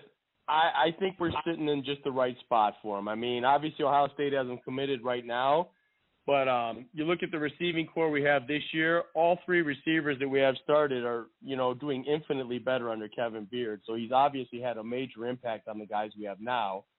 Not to mention the team's playing better as a whole. But to get into the Ohio State, I think I called here a couple weeks ago, and I said Ohio State is sitting on Larry Coker 2.0, and I still believe that, by the way. I mean, you watched the Notre Dame game last week. It was more or less what Notre Dame failed to do than Ohio State just went out and took the game. I mean, after the game, the guy went on this big tirade of Lou Holtz this, Lou Holtz that. The truth be told, he knew Lou Holtz made a true statement. There was a lot of truth to what Lou Holtz said. I mean, Ohio State went from being the bully in the Big Ten to now they're maybe second. They're definitely second best right now, maybe even third with Penn State coming up. I mean, really, Ohio State is starting to slip, and people are starting to see it right now. They don't have the physicality they once have. And I really, truly believe after these next, you got Maryland coming up, which Maryland has Tua's younger brother. They put up big points. You've got Penn State still. You got Michigan. I mean, Jeremiah Smith I really do believe with Miami playing the way they're playing, and Ohio State, I really do. Ohio State's seen its ceiling under Urban Meyer. Their ceiling has been reached. It's gone. And I definitely think that, the way we're playing, and while I talk about the luck that we've had this year with injuries, I mean, we had our injuries, but listen, if we're going to have injuries, that's the time I want to have them. I mean, you had it for Temple, and you had it for Bethune-Cookman. Hopefully we get these guys ready and healthy, but I kind of am like on the same side as with Greg as far as the rest of our schedule. You look at our schedule, and obviously I'm a realist from a point. I realize we don't have depth, and that we're one hit from a big problem. I mean, if something happened to Van Dyke, we have serious issues. But at the same time, I look at our team, we're getting healthy, and if we're healthy, I don't see anyone on our schedule that we can't play with. Don't get me wrong, I'm concerned and I respect our schedule, but you look at Drake May in North Carolina, I'm with Greg on that. I'm concerned, and listen, I know Drake May's an outstanding quarterback, but his wide receivers aren't what they've been. They don't have a Josh Downs on there anymore. I think it's going to be a tough game, but I'm going to sit down that night, and I fully expect that we're going to come out there with a W. I really do. I think our team is entirely better. Our offensive line is really what's making this team go. I mean, it's ridiculous. Van Dyke wasn't even touching that game. And listen, when we get our run game going, and we haven't even brought, like you said, we haven't started using our tight ends, the running backs. There's so much offense hasn't come out. And defensively, yeah, I know we've seemed to have problems, but we're going to schematically play much different against North Carolina than we did against Temple and these other teams. We're going to have our three linemen, hopefully on the defensive side of the ball, back in the game. We have Cam Kinchins back out there. I feel really comfortable against that team. And 10 points is absurd to give us against Clemson. We can play with Clemson just as well. Now, what Greg did mention was the same concern I had with Florida State, the size of their receivers, and the fact what Travis does with his feet to buy an extra amount of time, it is scary. The size of those receivers is scary. He could throw jump balls, and those kids can just go do things. North Carolina doesn't have receivers like Florida State. Honestly, that's the game that concerns me the most, that really scares me. But the Clemson and North Carolina, they're back-to-back. I don't know. I think we play with either of those teams. We'll see. Yeah, I mean, I don't disagree with what you're saying, but they would say the same thing about Miami too. And sure, you have to ask the question: is Miami at its state of development to win every single game and be at its best every single week? I mean, we haven't seen a game with a lot of turnovers. We haven't seen a game with penalties. We haven't seen a game where things just don't go their way yet. I mean, all these things figure to happen. I mean, look at Notre Dame last week against Ohio State. They're winning the game. The game should be over. They give up that pass, and then 2 straight plays, they only had 10 guys on the field. Their coaches screwed up, and all of a sudden they lose the game. I mean, like, stuff just happens in sporting events and in games, and you know, I can't sit here and assume that Miami's going 12-0. I just can't, you know. So like, you know, I know that there are going to be some tough weeks ahead. I know that 4, 5, or 6 of these games are probably going to go into the fourth quarter, and you know, you hope you can win the greater majority of them and have a great season, that you can catapult to even better recruiting and get kids like Jeremiah Smith that can take you to the even next level. But it is going to be a very exciting, wild ride here in October and November. That there's no doubt in my mind about. Also, yeah, I agree with that. Yeah, I mean, but I was also going to ask you. I don't know much about this Card kid. Do you know anything about him as a player? The kid from like what style of player he is? I know he's supposed to be a smallish side receiver, but I don't know anything about. You know, I was just curious. What are his big attributes that make him as good as he's rated? Izubee, you probably looked at him a little bit. Yeah, so he's a real good route runner with solid hands. He doesn't drop many passes, and he just makes the plays as a wide receiver. I think, if I'm not mistaken, I saw something. He's kind of closing in on the county record for reception. So just a guy that, you know, when he gets the ball, he gets it. He's not going to make too many mistakes. I think 6'1", about $190, $180. Don't quote me on that. I'm not 100% sure on it. And ranked top 70 in the country. So he's been a guy that's been committed for Georgia for over a year now, a year and some change. So he's obviously kind of flown under the radar. I think he has been committed elsewhere, but definitely a guy that Miami is really, really interested. You can see they sent Cody Waddell out to his high school to talk to him. His coaches said he's going to visit for Georgia, so the interest is mutual. But definitely a solid wide receiver. Obviously, I said this, you know, a few weeks back. You know, Miami can't put all their, you know, marbles in one basket recruiting South Florida wide receivers. They have to venture out. There's other talented wide receivers across the country, and they're doing just that with Nye Carr. So definitely a kid to watch and a name to look at for the next few weeks. Okay. Do you know anything speed-wise? I know Georgia, on their site, I looked at their site, and they were really disappointed in their mods about losing him. They really, but nobody really said anything. Is he a burner? Does he have just normal speed? Do you know anything about that? Yeah, so no, I haven't been able to kind of gauge that from watching the film, really. Obviously, if he had elite speed, you'd obviously be able to tell kind of, you know, off rip or off watching the guy, so I haven't, you know, been able to gauge that. But like you mentioned, the Georgia people are very, very, you know, devastated about this loss. So, you know, obviously not good for them, but good signs for other schools that's recruiting him. And he is, like I mentioned, a top 70 receiver, and that has been very productive throughout his entire high school career, closing in on that reception record. So definitely a guy that, you know, I feel like Miami has been evaluating for a long time and really liking, or kind of putting that full court press on him now. Okay. Well, I thank you for your information. I thank you guys for having me on. We'll see you on the next couple weeks, though. Thank you, man. Thank you. Take care of yourself. All right. Part of the show. All right, last call of the night. Let's go out to the 786. You're live on CaneSport Live. Hey, what's up, Gary? Doing good. Who's this? Hurricane coming. What's up, man? Talk to us. Oh, okay. I hear everybody talking about Drake May, Florida State receivers. With that being said, now you know they do have to stop our offense too. So, who would you say have the better set of receivers? Texas A&M, Florida State, North Carolina. Florida State. Okay. With that, that's what I would say. I would say Florida State, then Texas A&M. Okay. I would agree with that, but I would sort of kind of put Texas A&M maybe ahead, and why I would say that. Yeah, you know what? The only problem is the Florida State receivers are big. Like, they're big. Yeah. You know, Evan Stewart's a great receiver, but those two guys at Florida State are just a physical load to handle. But here's what balances it out. They will drop the ball. They're going to give you, especially number 14, he's going to give you 2-3 drops a game. He's going to give you that. Like, without a doubt, he's That's just a proven fact. He's been doing that since last year. He's been doing that this year. It's like Florida State is a nice team. Don't get me wrong. But they have the 50-some ranked defense. Like I said, they have big receivers or whatever the case may be. They have Travis Benjamin, whatever. They have who they have. But the flip side to that coin, they also have to stop us. They got to stop us. And the thing I like about us compared to before, the coordinators. Say it again. The coordinators. They make all the difference in the world. Mm-hmm. We pretty much, other than the offensive line, we pretty much had the same receivers, running backs, everything from last year, with a few additions.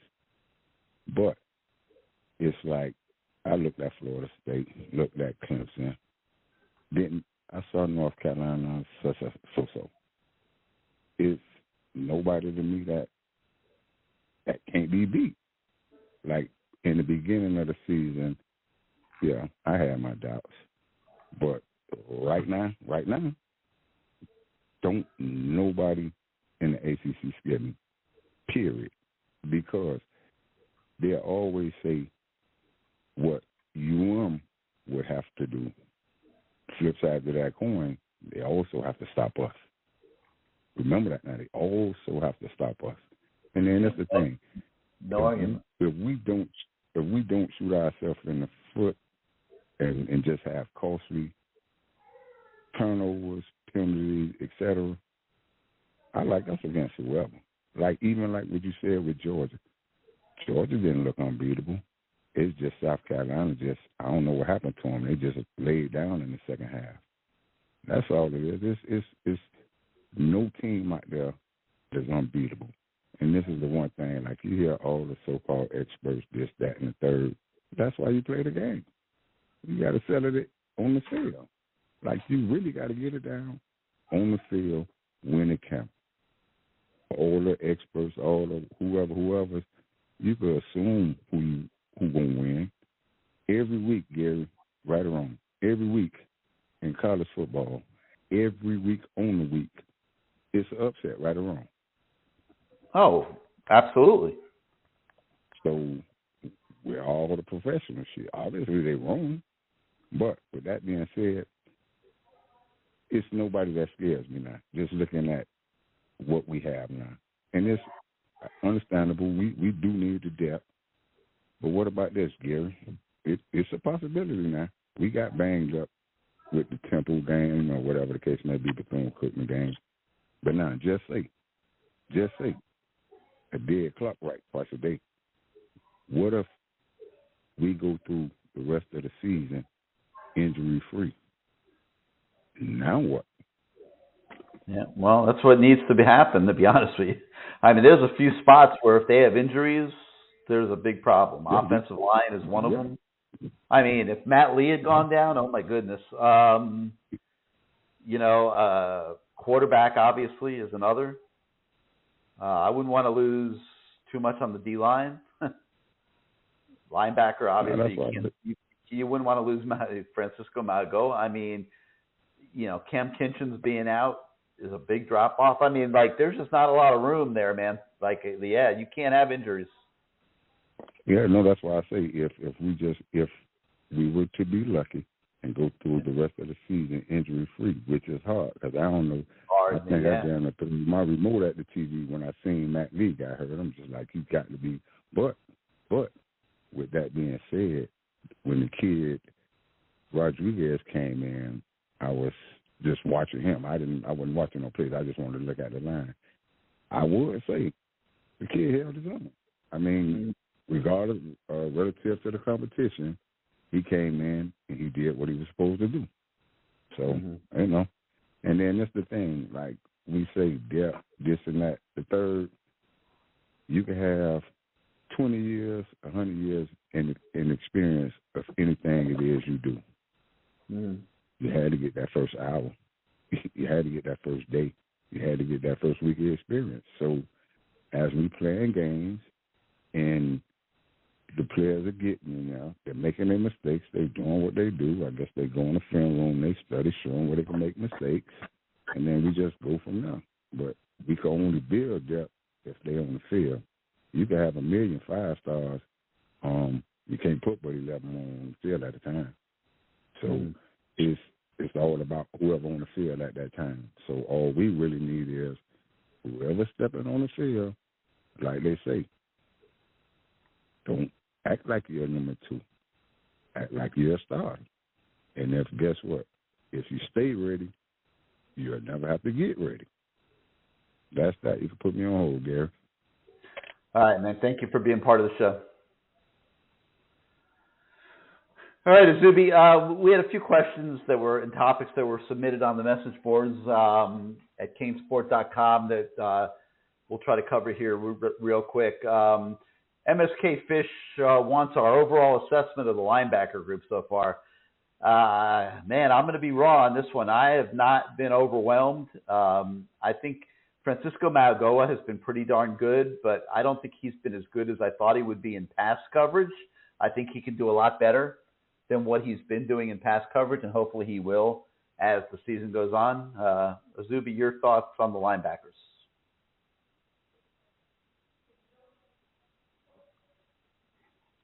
Did I lose Izubee? Hello? Izubee, you there? I think you had me. Yeah, I think I was on mute. Oh, sorry about that. I don't know what happened, but yeah, you heard me, right, about the linebackers? Yeah, I heard you.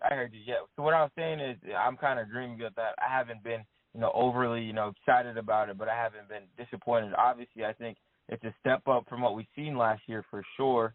Obviously, last year linebacker was kind of a head-scratching position where I was like, what the heck is going on? But, I like the progression that they made. Francisco Mauigoa has been definitely an upgrade from what we've seen last year. And, obviously, one guy I do want to see a little bit more out of is Wesley Bassint. Obviously, him coming into his second year, him kind of getting his feet wet last year and, really diving headfirst this year. But, I think as the year continues, as they kind of find out exactly who that 1-2 punch is, because I feel like they've been kind of flipping and flopping with it, maybe a little bit of KJ Coyd, a little bit of Francisco, a little bit of Wesley. So I feel like once they find that duo and that duo starts clicking, we'll see a little bit more out of it. But, I can't complain because last year compared to now, I feel like the linebackers are a step above, but do want to see a little bit more from them. All right. Yeah, and I'd like to see more from Wesley Bassint as well. Was hoping that he would be doing a lot more by now, but I do like the way that Lance Guidry is using him in special roles and where he can make an impact. Kelbeck's asking about all the analysts in the program. Kelbeck, I apologize. We can't provide an entire list right now. There's a lot of them, and talk about all their different roles and stuff. But there's probably at least about, I don't know, 8 to 10 of them, I would say. Smallheiser says that the Miami-Louisville game is going to decide which team goes to the ACC championship game. Izubee, that means Miami would beat Clemson and North Carolina probably, and be right there. And win or lose against Florida State, that the Miami-Louisville game might decide who would play Florida State in the title game. Not out of the question, I guess. What do you think? Yeah, no, that's definitely, if there's one team that's kind of surprising me a little bit, it's definitely Louisville this year with, Brom coming in and all that stuff. And it's actually funny. I was talking to one of my buddies that's a big Louisville fan, and he was telling me, he's the one that kind of told me Louisville's kind of looking a little bit better than they did last year. And this game's going to have a little bit more to it because it's the first, inaugural game with the Howard Schnellenberger Trophy, being played for and all that good stuff. So, that game, with these teams, if they continue on, how they're doing, both undefeated, that game might have, a little bit more juice behind it with the Howard Schnellenberger Trophy and then potentially, ACC championship implications. So, obviously, like you mentioned, take it game by game. You never want to look ahead too far in the schedule, especially, towards the end of your season. But that's definitely going to, have some eyes on it as we creep and get closer to that game later on to the season. Well, they have a pretty easy schedule, but they got to go at NC State, which I wouldn't just write that in as a victory. NC State is capable in a night game in Raleigh of putting a good game together. I mean, I thought they really screwed up last week. They still won, but they were sitting on the damn lead in the fourth quarter and almost cost themselves a victory. But Then they got to play Notre Dame, but they get them at home, but that's still going to be very difficult to win. They have to go at Pittsburgh. I'm disappointed in Pittsburgh. I'm not picking Pittsburgh to win anything anymore. They've been horrendous. Duke goes into Louisville. That will obviously be an interesting game. Virginia Tech, Virginia, and then Miami, and obviously Kentucky at the end of the year, but that's out of conference. I don't know. I mean, I see Louisville ending up with two or three losses on the season, but having a good year. It'll just be interesting to see what their record is when they come into Miami, and if that can be, a really, really, really big game. But obviously, it'll be one where Miami has to play well. Let me see. Keith 19 says, Gary, you stated 3 years ago that we needed Mario here. We got him. You also said recruiting and staff upgrades were needed. We got that also. What else do we need to turn the corner to get into elite status and compete for titles? Just some more elite players, Keith. Just some more elite players. Got to win on guys like Jeremiah Smith. Absolutely have to. Got to win on guys like Ellis Robinson over at IMG. Those are the kind of elite type players that you need to get in the program that will take Miami to that next level that we've talked about. More Francis Magoas, for example, who's you see how well he's playing as a true freshman. That's it, man. Just some more elite players, Keith. Let's see. Miami 6K wants to know how many 5-stars we end up with. What do you think, Izubee? There's a lot of them still on the board. Does Miami win some of these recruiting battles for the 5-stars? Yeah, I think Miami swings two this cycle. I believe last year we had Francis Maogo and Samson Okunlola were the 2 5-stars last year, if I'm not mistaken. But I think there was 2 last year. I think this year they swing 2 as well. They land two guys that end up with 5-star status. Potentially LJ McCray, who's now a 5-star, I believe number 7 in the country. That's a guy Miami's fully in the mix with. I don't know if Angel Brilliant is a 5-star yet, but I think he's on the fringe of becoming one. And I really, really do think Miami flips one of these big guys that they missed out, first time around, whether it be a David Stone, Jeremiah Smith, Ellis Robinson. So my prediction right now, I feel like Miami ends with 2 5-stars. All right, so I'm looking at the 5-star list. Jeremiah Smith, number 1. I've already talked about that. I think Miami, at the end of the day, will have a chance to get him. I think at the end of the day, they will have a chance to steal Ellis Robinson. David Stone, I don't think is going well. I've not heard great things there. I don't think they're gonna flip David Stone. I wouldn't give up on Dylan Stewart. You just never know there. Let me see who else. Ryan Wingo.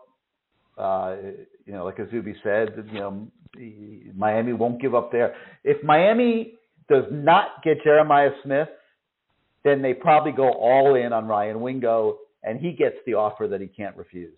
I think one of those 5-star receivers has a great chance of ending up in the recruiting class. It won't be more than one, but one of them for sure. You got several candidates. I was going to say JoJo Trader's 3 spots, or actually 1 spot away from being a 5-star. The last 5-star is 32nd ranked, and JoJo Trader's 34th ranked. So if he continues to have a good year, he might get that 5-star bump as well too. So that might be another guy already in the class. But maybe not quite having a good enough year. Wouldn't you agree, Izubee? Like, he's doing well, but he's not doing like, oh my God, well. The oh my God is his teammate. Yeah. I will say, though, he has battled with that shoulder injury since the first game. His very first game versus Northwestern, he did very well, and then he gets banged up versus St. Francis in their actual first game. So I feel like that maybe – and against Miami Central, I don't think he was 100% healthy either, because he kind of had to take some time out. But I think if he was playing at 100% this year, he would kind of be doing those oh my gosh plays that we're known for seeing him do. But yeah, he has kind of been a little bit not underwhelming, but not as productive as you want to see. But he is battling injuries as well too, so I've got to give him that. All right, T-Dog wants to know why Tyler Van Dyke is not getting talked about by the national media, even though he's one of the top graded quarterbacks in the country with Pro Football Focus. His name has started to creep a little bit in the Heisman list, but Miami, Izubee, hasn't had the stage for Tyler Van Dyke. They had the one national game against Texas A&M that a lot of people saw. But other than that, they've kind of been off the stage, and nobody's really seen Tyler Van Dyke. Yeah, I'm going to have to say I think that is a blessing in disguise for Tyler Van Dyke and the Hurricanes for him to continue to fly under the radar because, last season he came in with the Heisman watch this, Heisman watch that, and all that stuff, and then we saw how the season turned out with injuries and just not be able to find his groove. Now I feel like he's hitting his stride, kicking into third year, fourth year, whatever gear he may be. He's just kind of continuing to find it. And I feel like he's going to hit his full stride, in his ACC conference play and when it really matters. And I feel like I said, that's a blessing in disguise for him not to, have this national spotlight on him, saying TV this, TV that. Just put your head down, work, continue to work, and then obviously that recognition will come. But just I'm not kind of a guy that's going to be worried about TVD not getting considered in the Heisman talk after 4 weeks and all that, hoopla stuff. So, like I said, a blessing in disguise, I think, for Tyler Van Dyke not to be, getting his name thrown around national media like he did last year and, kind of underperforming and everything like that. And Jay Collette wants us to talk about the play of the defensive line, defensive tackles, and the lack of pass rush from the defensive end. I would say the play on the defensive line has been just average. I'm not going to say it's been great, even though it's kind of weird, though, because the run game stats are phenomenal, but I'm not sure that that's just not a byproduct of scheme and circumstance. They haven't really played a really good rushing team. So that could be a little bit of an aberration, in my opinion. The pass rush, to me, has been extremely average. Nobody really putting up any kind of crazy good stats in the pass rush department, even though they haven't really played anybody. I don't know, Izubee.